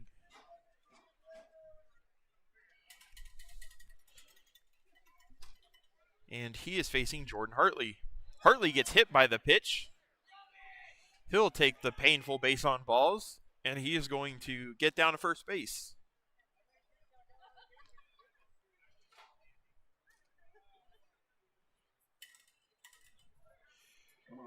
Hartley has been on 3 times today. 1 by hit, 1 by error, although I think that one could have been called a second hit. It was a very close play before the bobble, and he is hit by a pitch. And it looks like we are going to get a pitching change as Ben Lukens departs. He was very good today. He is responsible for Hartley on first. We'll see who the new pitcher is for the Crabs when we return.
Welcome back. The new pitcher for the Crabs is Evan Miranda, coming in to face Robbie Papel. Papel fouls one back. That's going to be a 0-2 count, an 0-2 count from Miranda to Papel. Miranda, they said here, he was from San Diego State University, a good pitcher's school. We'll see what he can do in this game. Papel fouls that one back as well, off to the left and out of play. Count remains 0-2. Speaking of 0-2, Papel is 0 for 2 on the day, looking to change his fortunes and get on here. Only one away with a runner on. That is, of course, Jordan Hartley, who was hit by the pitch. Papel does hit that one into left field, but it's caught on the run by the left fielder. Papel is retired, and there are 2 down with 1 on.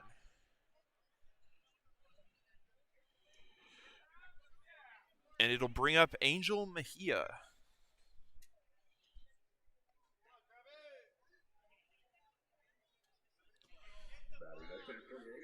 Mejia 1 for 2. Did have a single in his first time up in the second inning. He would love another one of those right here.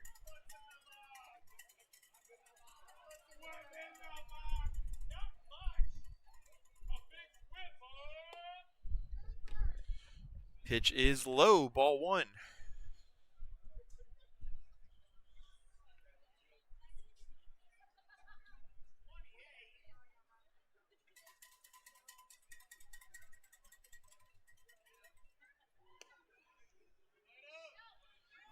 That is ball number 2 from Miranda.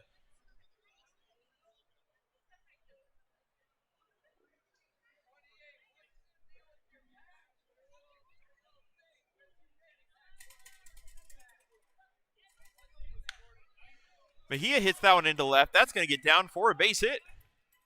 Hartley going to stay at second. Their runners at first and second now with 2 away.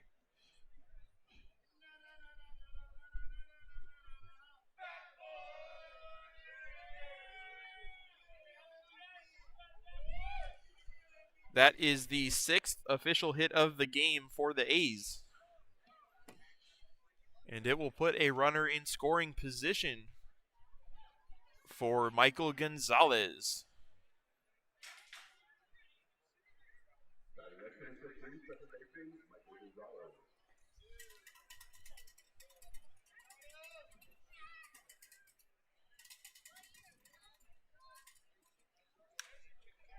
Gonzalez fouls that one high down the right field line. Looks like a catch was made over the snack bar. Can't really see it from our angle, but the crowd was cheering.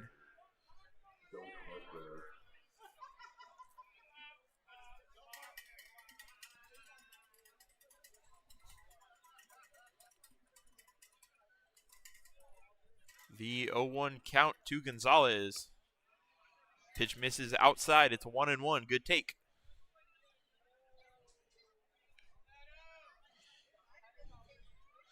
Gonzalez 0 for 2 today. But his best chance to drive in a run is right here. That one is swung on and missed. It's strike 2. We'll make the count 1 ball and 2 strikes.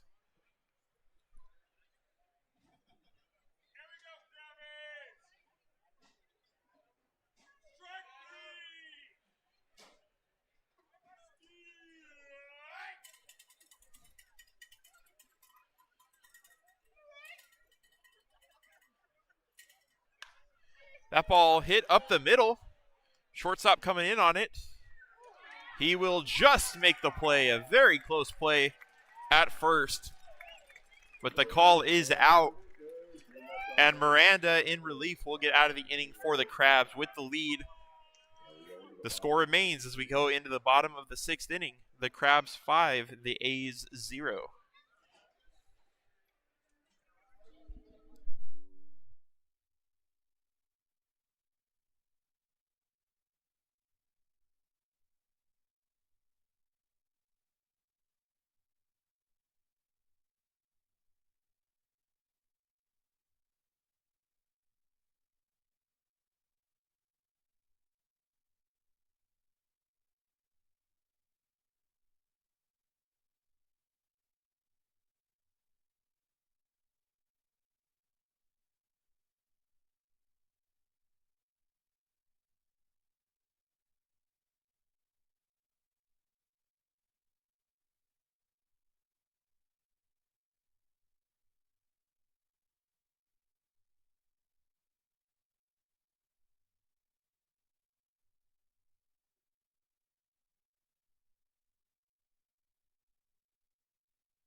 Welcome to the bottom of the sixth between the Crabs and your Fresno A's.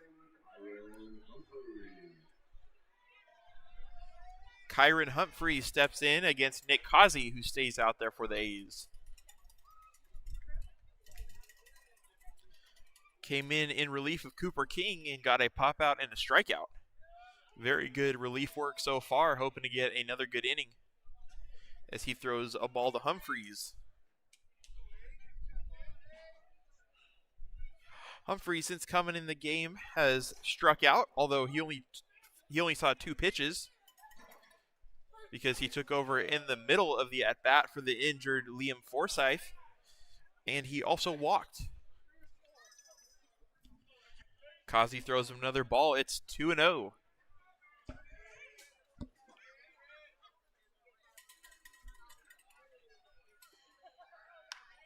Ball is skied down the left field line. Brady White looking for it. Oh, and the ball is off of Brady White's glove in left. That is going to be an error that allows Humphreys to get to second base. Humphreys catches a break on the error. He'll be in scoring position with nobody away. For the A's, they just need to clean some things up here defensively, as they have committed quite a few errors up to this point.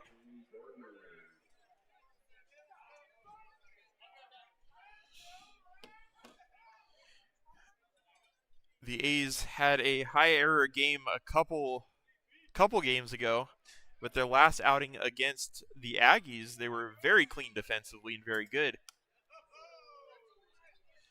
They need to clean it up here if they want to get back into this one and win.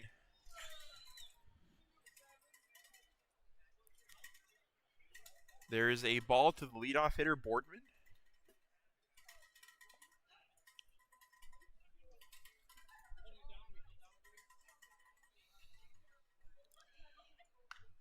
That one is fouled back for strike 1. Causey hoping to pick up his teammate and get out of the inning scoreless.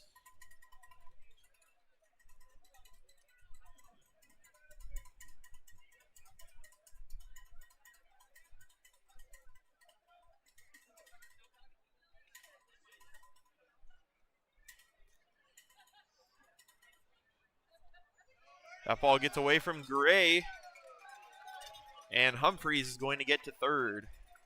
It's a 2-1 count, runner at third now with nobody out still.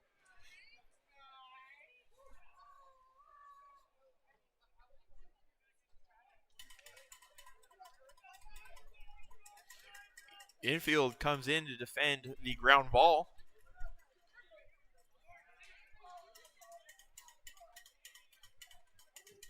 Boardman, the hitter, is 0 for 2 with a walk. Struck out his last time up against Cooper King. He takes a ball, it's 3-1.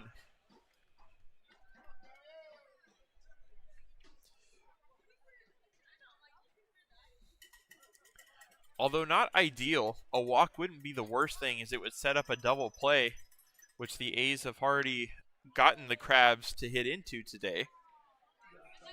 That one's fouled back, it's 3-2. Although now in the 3-2 count, you definitely want to attack the hitter and see if you can get him out.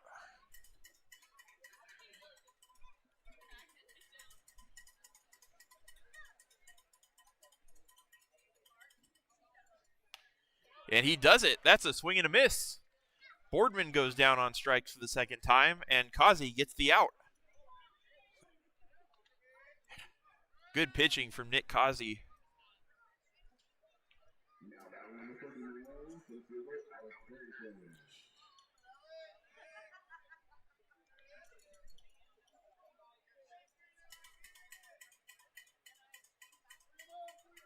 And it'll bring up Alex Harrington, the center fielder. Harrington fouls it back. It's 0-1.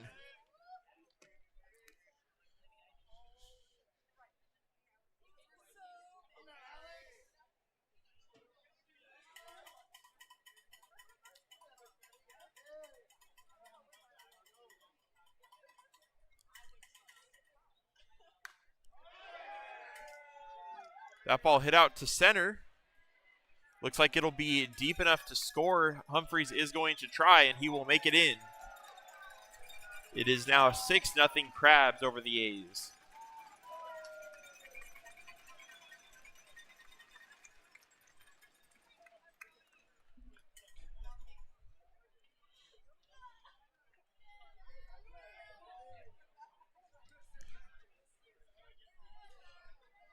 The score will be an RBI sac fly from Alex Harrington, bringing up Jason Arriola, who doubled and scored his last time up. He's 1 for 3.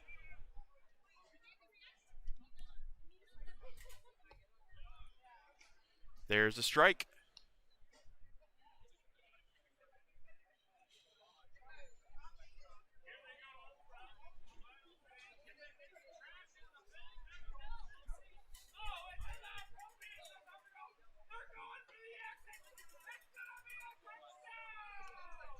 That one misses high and away. It's a 1-1 count from Kazi to Arriola.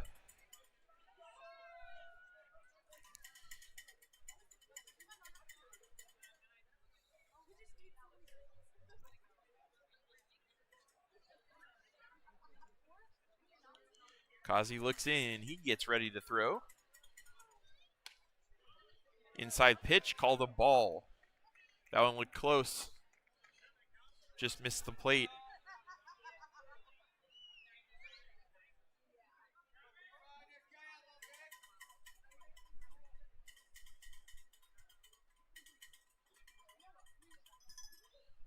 Kazi throws outside, ball 3. It's another 3-1 count.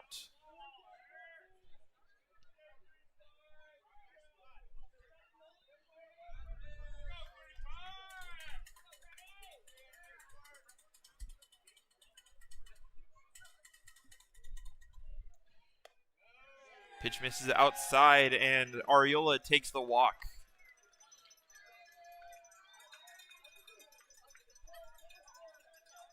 That'll put a runner on first with 2 away here in the bottom of the 6th.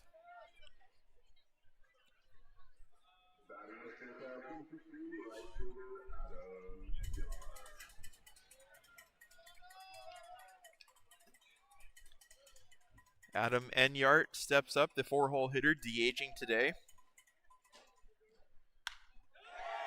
He hits the ball up the middle. It's going to get down, and get past the center fielder. That'll score 1. We'll see. They're going to wave Enyart to third. He'll be thrown out.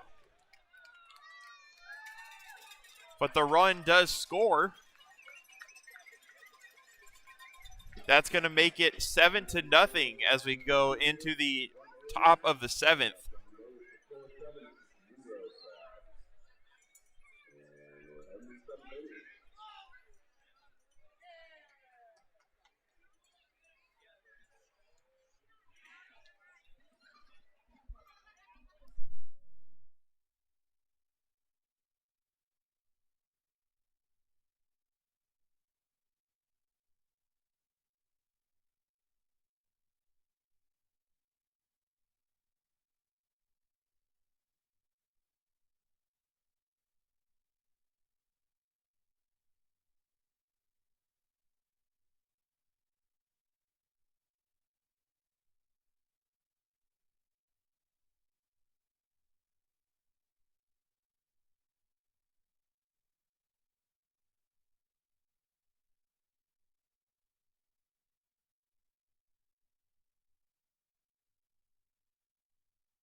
welcome to the top of the 7th inning. Evan Miranda stays in for the Crabs. Elijah Garay steps up for the A's, hoping to make something happen. The A's are in a bit of a hole here at 7-0. They need to start getting some runners on base and getting some runners in if they want to have a chance at this one, as we are creeping into the later innings. It's a 1-1 count to Garay, who is 0 for 2, reached on a fielder's choice back in the second. As Gray hits that one down the right field line, will it get out of play or will it be in play? It gets into the little club area out in right field. It's a foul ball.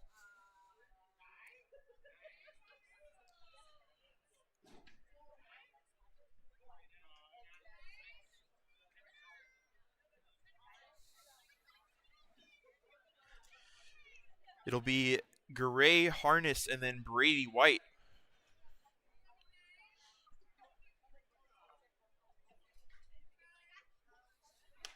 Oh, that one buzzes the tower of Garay, but he gets out of the way. It's 2-2 the count.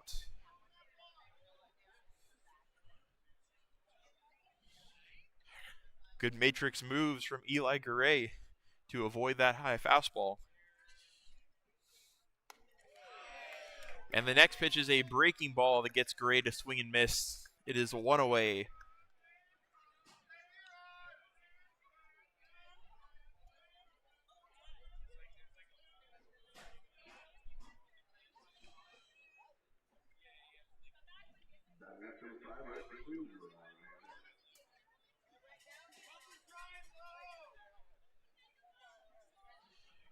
Harness steps up.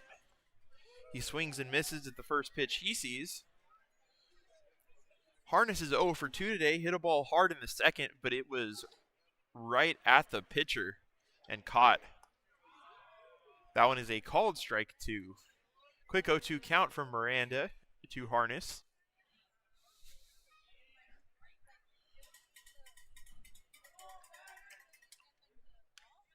That one is fouled back. Harness stays alive.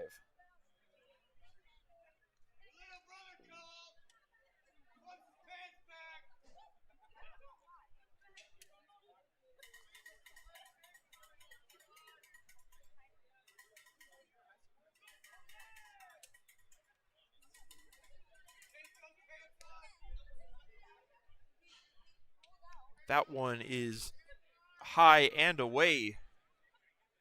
It's ball 1 to make the count 1-2 to Ryan Harness.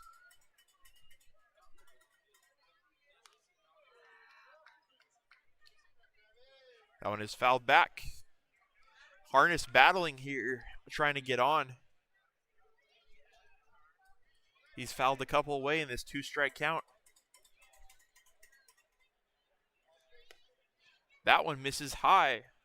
It's 2-2.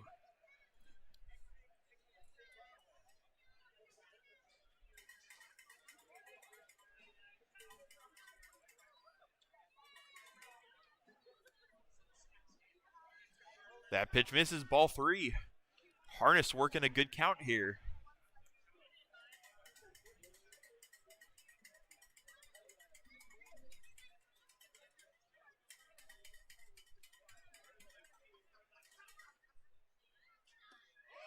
Swung on and missed, and Miranda finally wears him down. That's out number 2, but a good effort from Harness.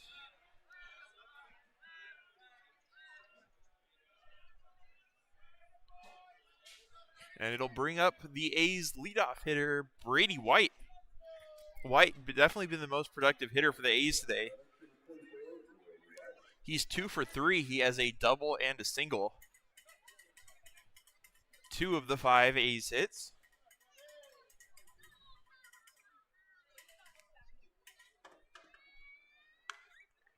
White hits that one foul down the first baseline.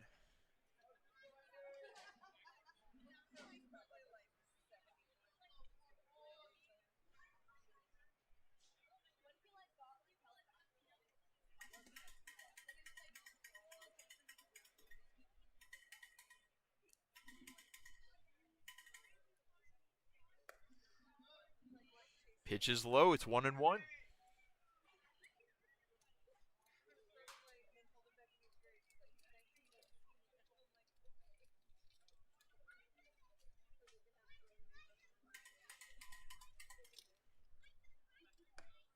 Pitch misses again. A 2-1 count now to Brady White with two away and nobody on base.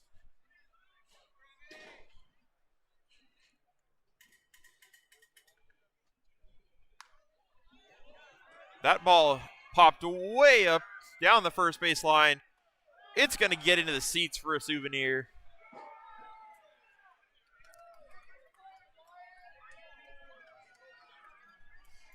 The crowd is happy about that one. The first foul ball that was hit high enough and shallow enough to go into the seats. All the rest of the foul balls have either gone into the net or over the field entirely, or over the seats entirely.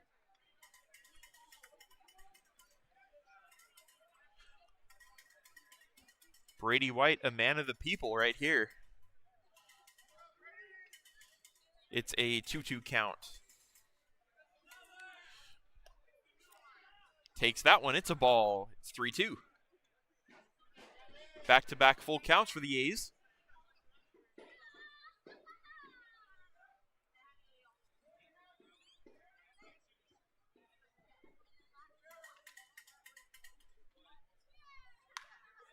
White hits that one to first. It's going to be picked by Humphreys, and the play is made for out number 3. Miranda retires the A's in order. We're going to go to the bottom of the 7th. It's crunch time for the A's now as the Crabs lead 7-0.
Now up in the Crabs half of the 7th inning, Daniel Osborne Jr. comes to the plate, and he takes a strike from Nick Kazi, who is still in there.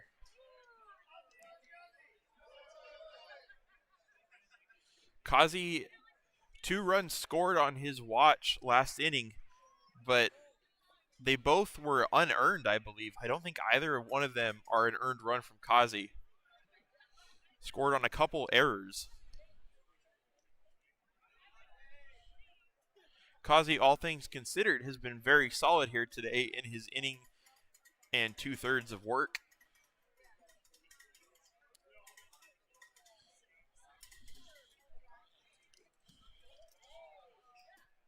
The pitch to Osborne is fouled off. The count will remain 0-2. Right now, Kazi's goal has just got to be to keep it scoreless.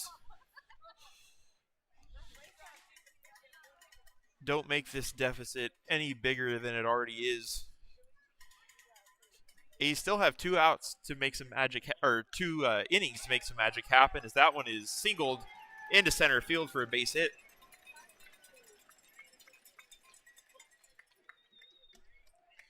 The path to victory for the A's is going to be a difficult one tonight, but it is not out of the question.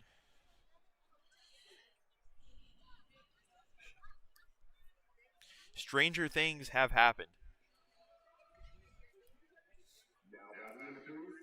as it'll bring up Jaden Shabry.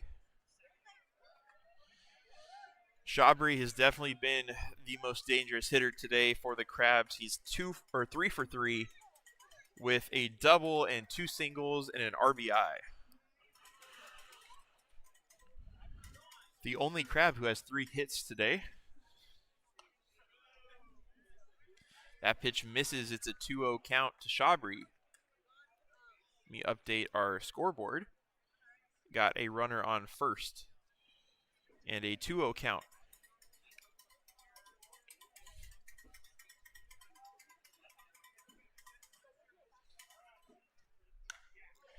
That one is hit out to right field. The right fielder under it. Can't tell if that is Harness or Mitchell out there playing right.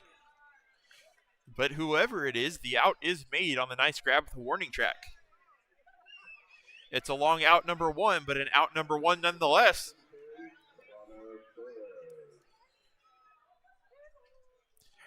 And it'll bring up Kavana Soares.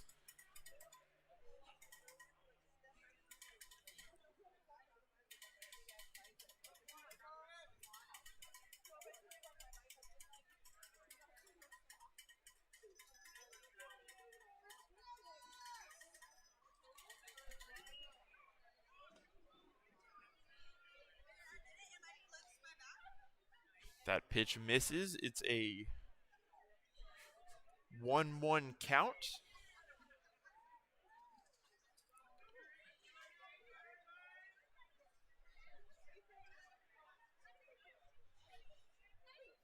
Looks like it's an 0-1 count. Kazi deals. That ball is hit to the shortstop Mejia. He's going to go to 1. The throw to first is not in time.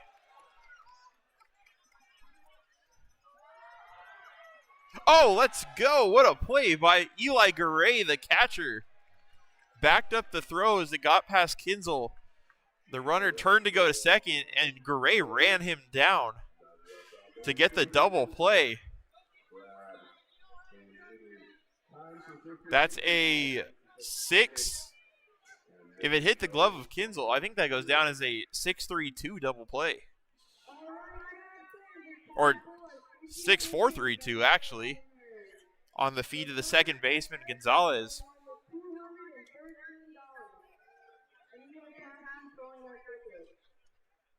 Looks like they're doing a raffle out here at Arcata Ballpark.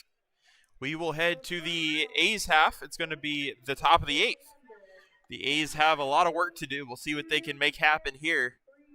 The Crabs lead 7-0 after the double play to end the inning.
Welcome back to the top of the 8th inning here between the Crabs and the A's.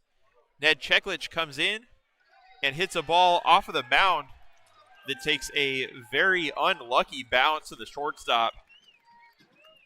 Hit it past the pitcher, Miranda. Bounced off the bump, but right to the shortstop, who made the nice play to get the out. It's one away here for Grant Kinzel.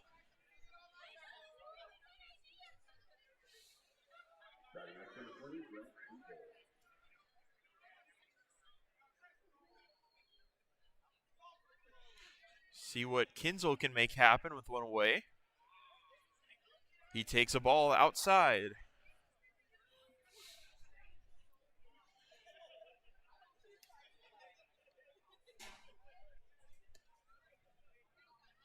Another ball. It's 2-0.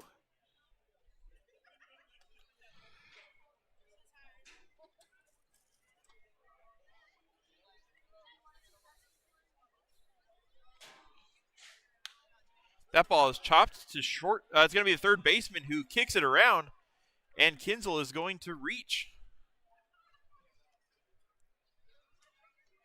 They're going to call that an E5 as the third baseman botches it, and Grant Kinzel makes his way to first.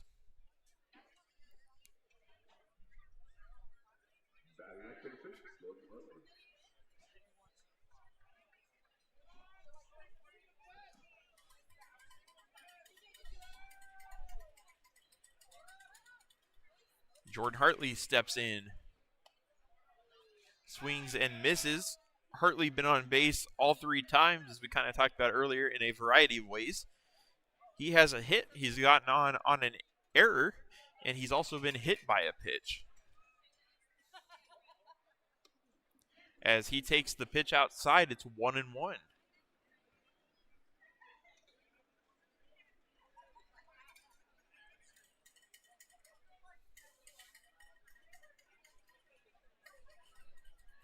Kinzel leads at first.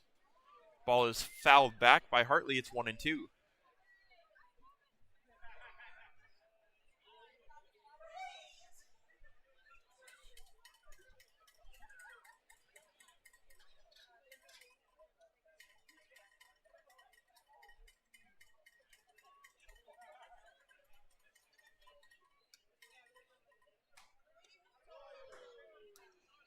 That ball is a strike, and that will retire Hartley.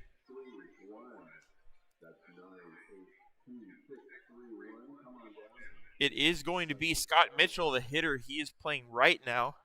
He's playing right field now as he comes up to the plate with 2 down and a runner on first.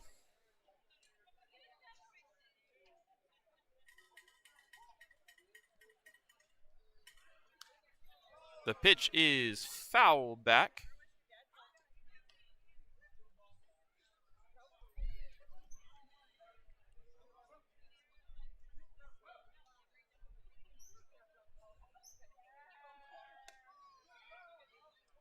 The back pick to try to get Kinzel is not in time. Ball almost gets away, but it does not. Humphreys makes the good play to keep in front of him at first. It is going to be a 1-1 count to Scott Mitchell, the pinch hitter. Mitchell swings and misses. It's 1-2.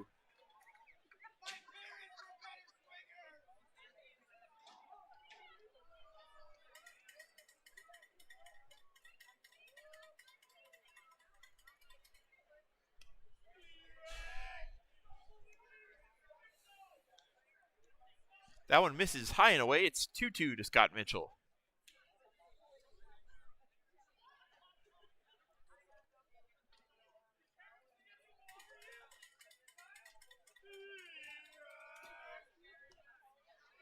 Does Mitchell go? No. It's a full count.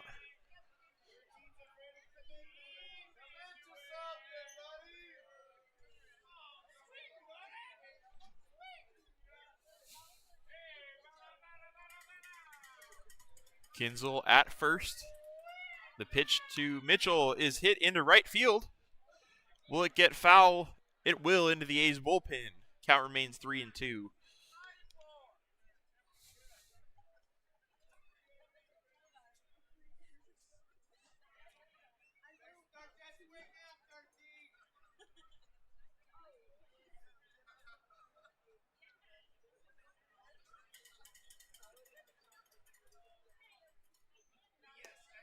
swung on and missed, and Miranda gets Mitchell on strikes. As it will be the bottom of the 8th, the A's don't score, and it remains the same. It's going to be Crabs 7, A's 0. When we're back, the Crabs will be up, and the A's have 3 outs to try to make something happen and score some runs here. We'll be back.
Welcome back to the bottom of the 8th inning.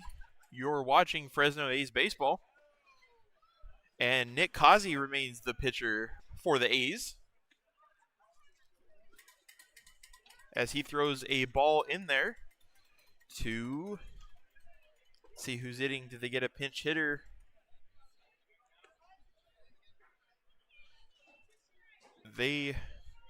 Oh, no, they did not. It is Joe Fagan. My apologies.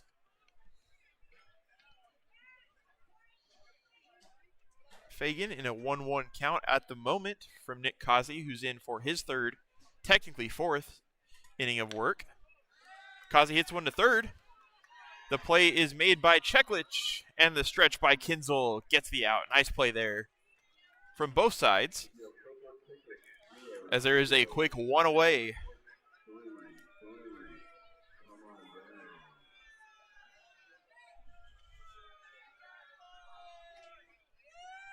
And that's going to bring up the 9-hitter, Kyron Humphreys.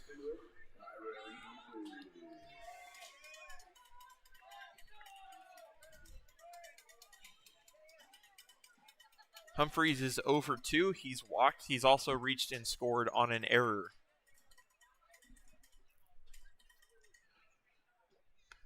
As he takes the ball a little bit outside.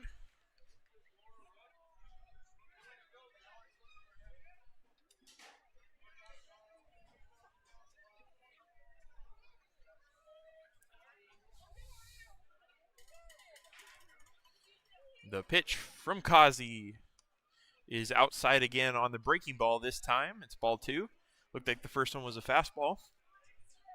Tried to get him with the off speed, but it's a ball.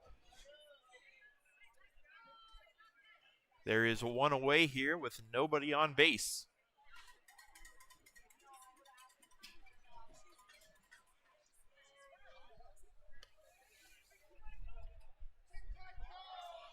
Ball 3 is called.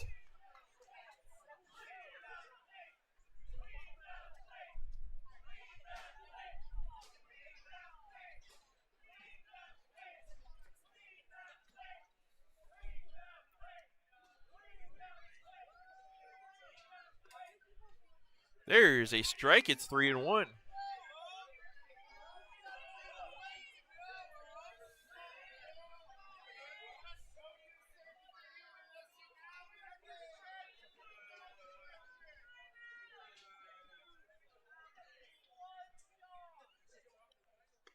Swing and a miss. Kazi gets back into this count in a big way. It's 3-2. Takes it from 3-0 to full.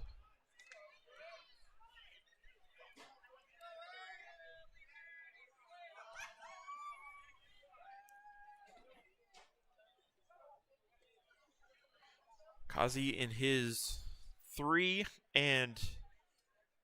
actually it's 4 innings now because he came in relief of Cooper King. So that ball's hit into center field, but very shallow center as the second baseman is going to make the play. Looks like it might be Caleb Rico in there as a defensive replacement.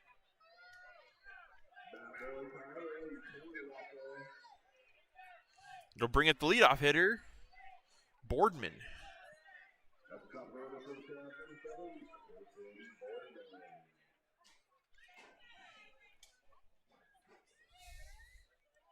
So Kazi, in his 4 innings of work, has only allowed 2 unearned runs.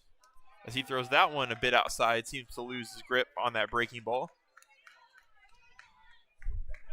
Luckily, no injury there. You see that sometimes, and it's because of an arm issue, but Kazi looks okay. That ball just probably slipped a little bit. It's a 1-0 count to Boardman.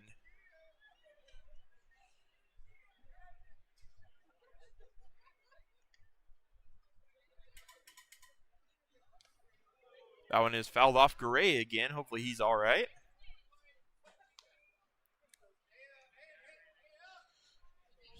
It is 1-1.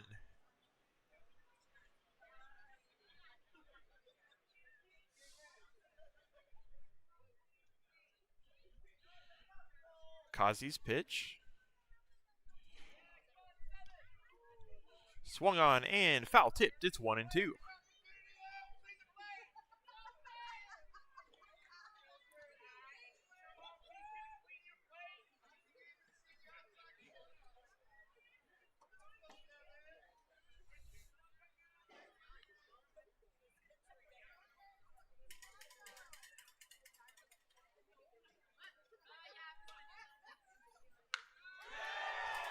That one is hit into right field.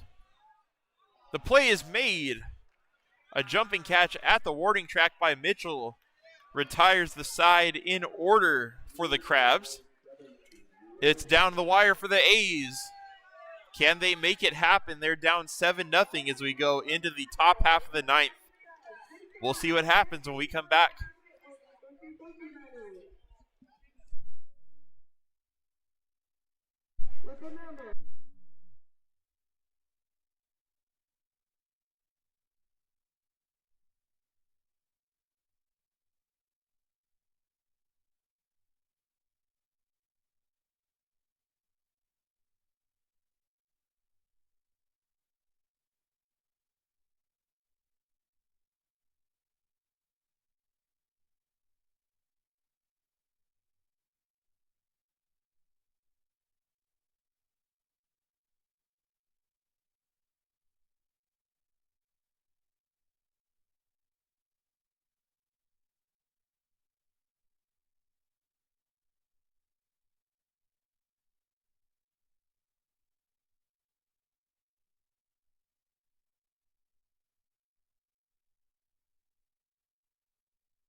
We're getting set for the top of the ninth inning. The A's have 3 outs to work with to try to get the win.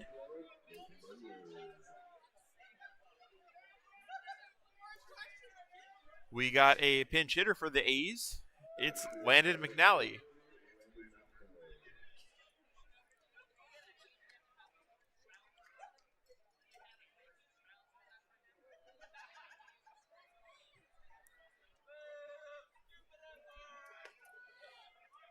A strike is thrown to McNally. We've also got a new pitcher on the mound for the Crabs, although I don't see him on their roster. As McNally takes a ball. See if I can do some sleuthing to find out who it is on the mound.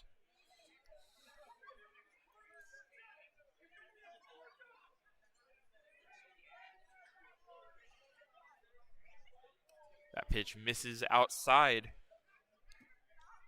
I have got a last name but not a first name. It's going to be Bunyard, the pitcher now for the Crabs, to try to close out the game in the top of the ninth. He throws in a big looping curveball taken for a strike. It's 2-2. Landon McNally trying to get a rally started for the A's here in the ninth. Tries to throw another curveball, but it's high, and it's a full count to McNally.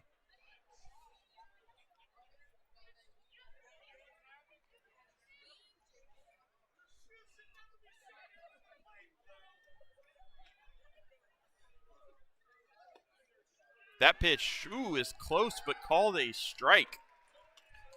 That's going to be 1 down on the K. From my angle, it looked like it was a little bit low and outside, but, the umpire is right in front of it. He definitely has a better angle than I do.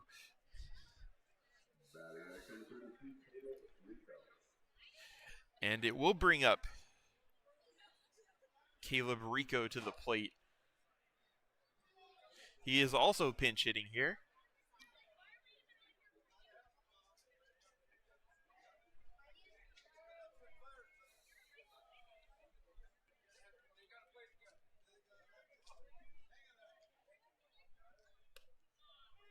That one is a called strike. It's 0-1.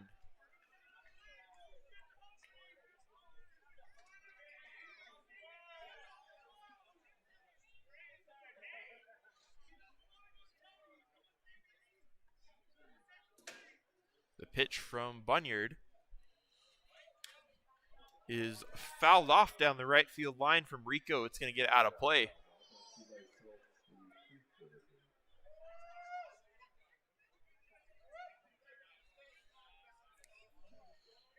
It is an 0-2 count to Rico.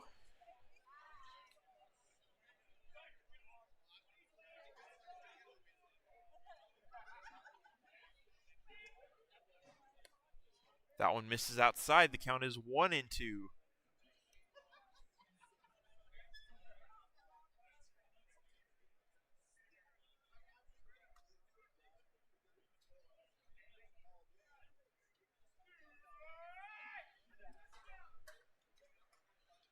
The pitch to Rico is fouled off again. Rico stays alive.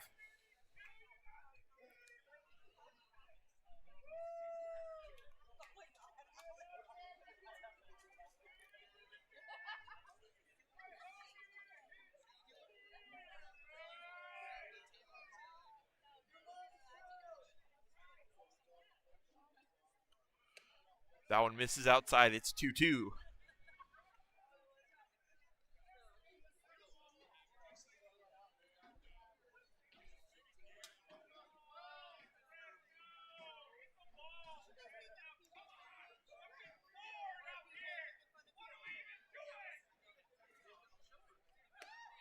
Takes another one. Rico working a good count right here.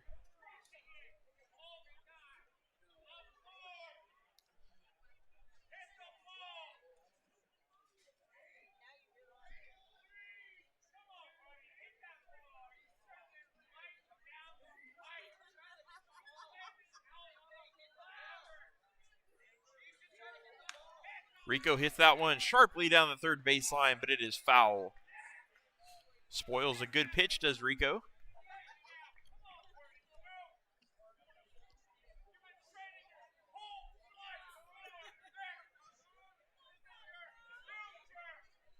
One away here for the A's in their top of the ninth.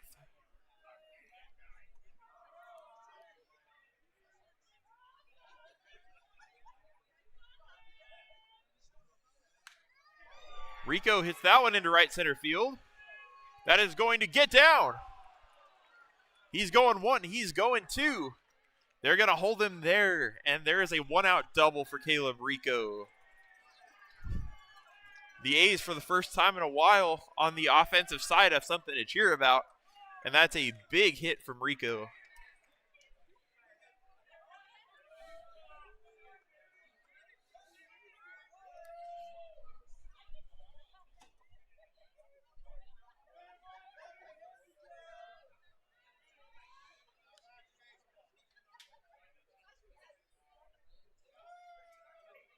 Now batting number 36, Sean Saiki.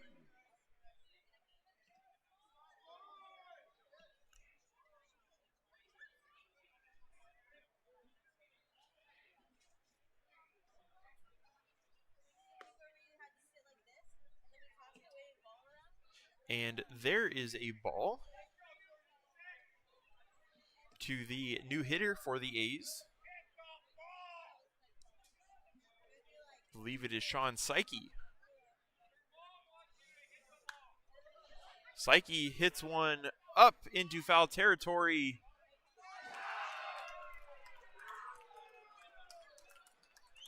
Ball is, it's behind the Crabs dugout. I can't really tell. It's going to get down foul. They can't make the catch as Saiki moves back into the box.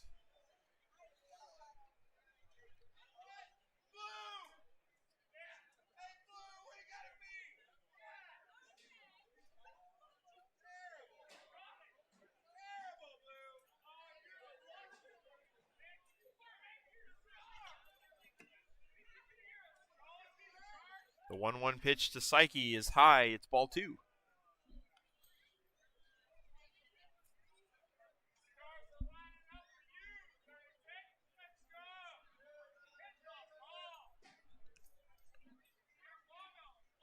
Saiki playing his third game with the A's. He fouls that one back. It's 2-2.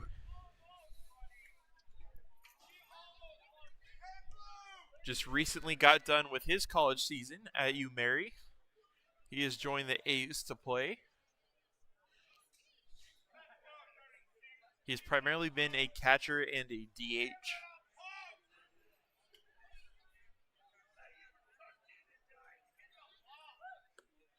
Takes that one for a ball. Back-to-back full counts now from Bunyard to A's hitters. Caleb Rico and Sean Saiki, the pinch hitters, making him work.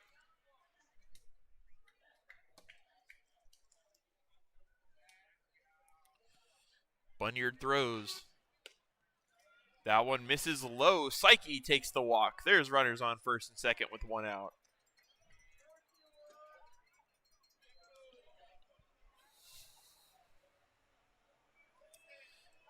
And it'll bring up pinch hit extraordinaire, the fourth consecutive pinch hitter for the A's, Cole Smith.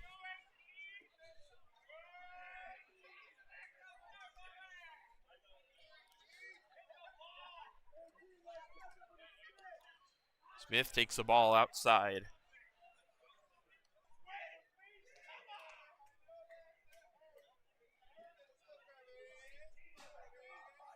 See what Smith can do here with runners on first and second, one away.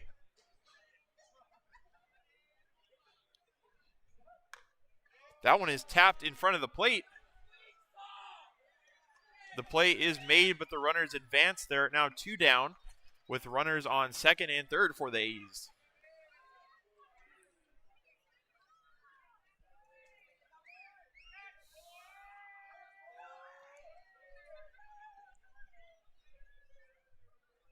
It'll bring up the leadoff hitter, the most productive hitter of the A's for the A's on the day, left fielder Brady White.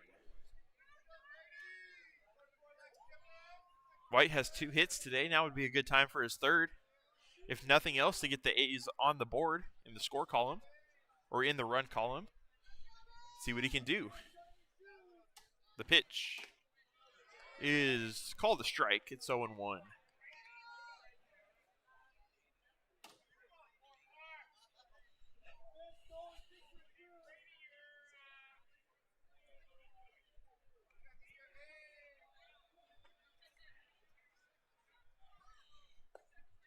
That one's low and away. Ball 1 to even the count.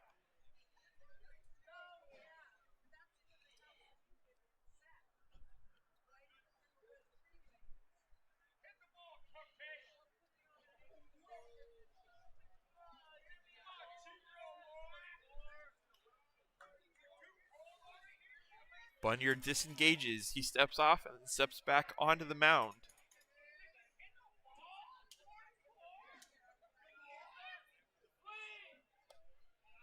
Throws high. It's 2-1 to Brady White.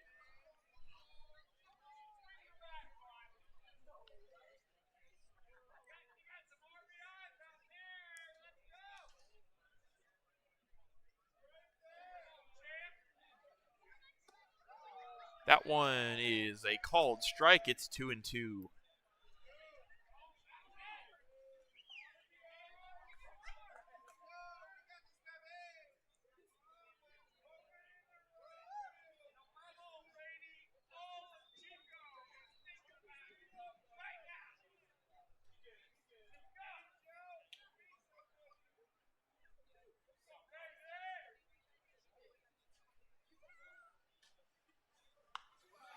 Brady White hits it to the pitcher.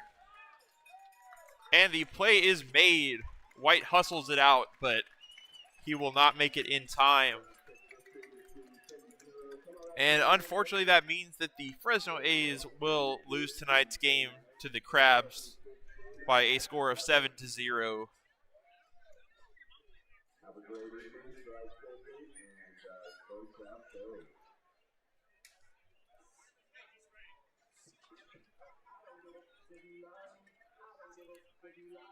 That's the wrong graphic. We'll put up the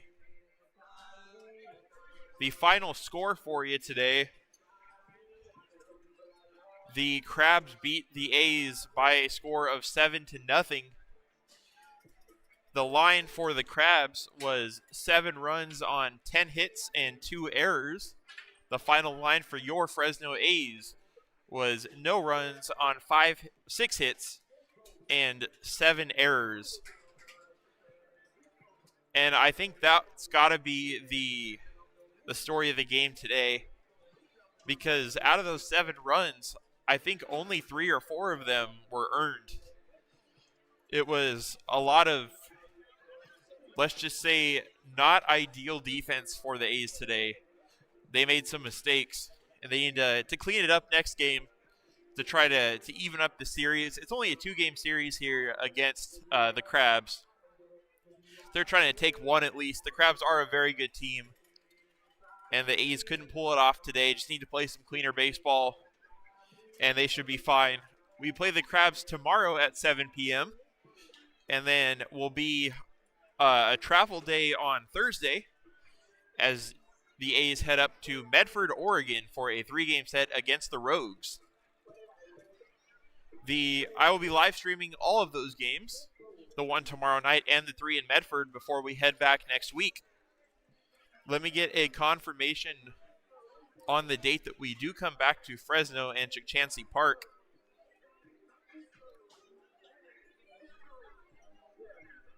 It is Tuesday, June 16th. We'll be back in Fresno after this 5-game road trip. The A's are going out to have a meeting in right field, probably talking about what they can do better for tomorrow. It's one of those games where you just have to fix your mistakes and, let it go and get ready for the next game tomorrow. The Crabs, like I said, they're very good. They moved to 8-0 on the year, but they are a beatable team. There were moments in this game where the A's had opportunities to either shut them down or get some big hits, and they couldn't pull it off today. But hoping for a better outcome tomorrow. They'll work and regroup. And due to the conditions here in the booth, it's kind of difficult to get a player of the game up. So what I'm thinking about doing today is having a player interview, because we want to talk about some positive stuff too today. So I'll either go down to the field to do an interview, or tomorrow I will put one up with a kind of, get to know your Fresno A's player. And I'll post it up to all of our social medias on Instagram, Twitter, and Facebook at Fresno Athletics. And I will also post it to the YouTube channel for those of you who want to see that up there permanently. I'll add that there as well.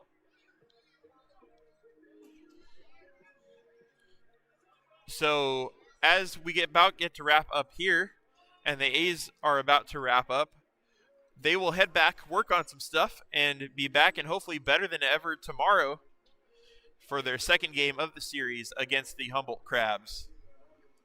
On behalf of myself, Chris Kiggins, the Fresno A's, and big thanks to the Humboldt Crabs and Arcata Ballpark for having us out here today.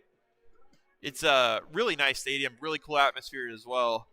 Humboldt loves their crabs, so it was fun. The outcome of the game could have been better, but like I said, we'll get back at it tomorrow, hopefully for a better game. So thank you all for everyone who joined us out here. We had some A's fans in the stands today as well. And thank you all for joining me on the broadcast. And we'll see you back here tomorrow at 7 p.m. Pacific time as the A's take on the Humboldt Crabs for the second game of the set. Have a good one.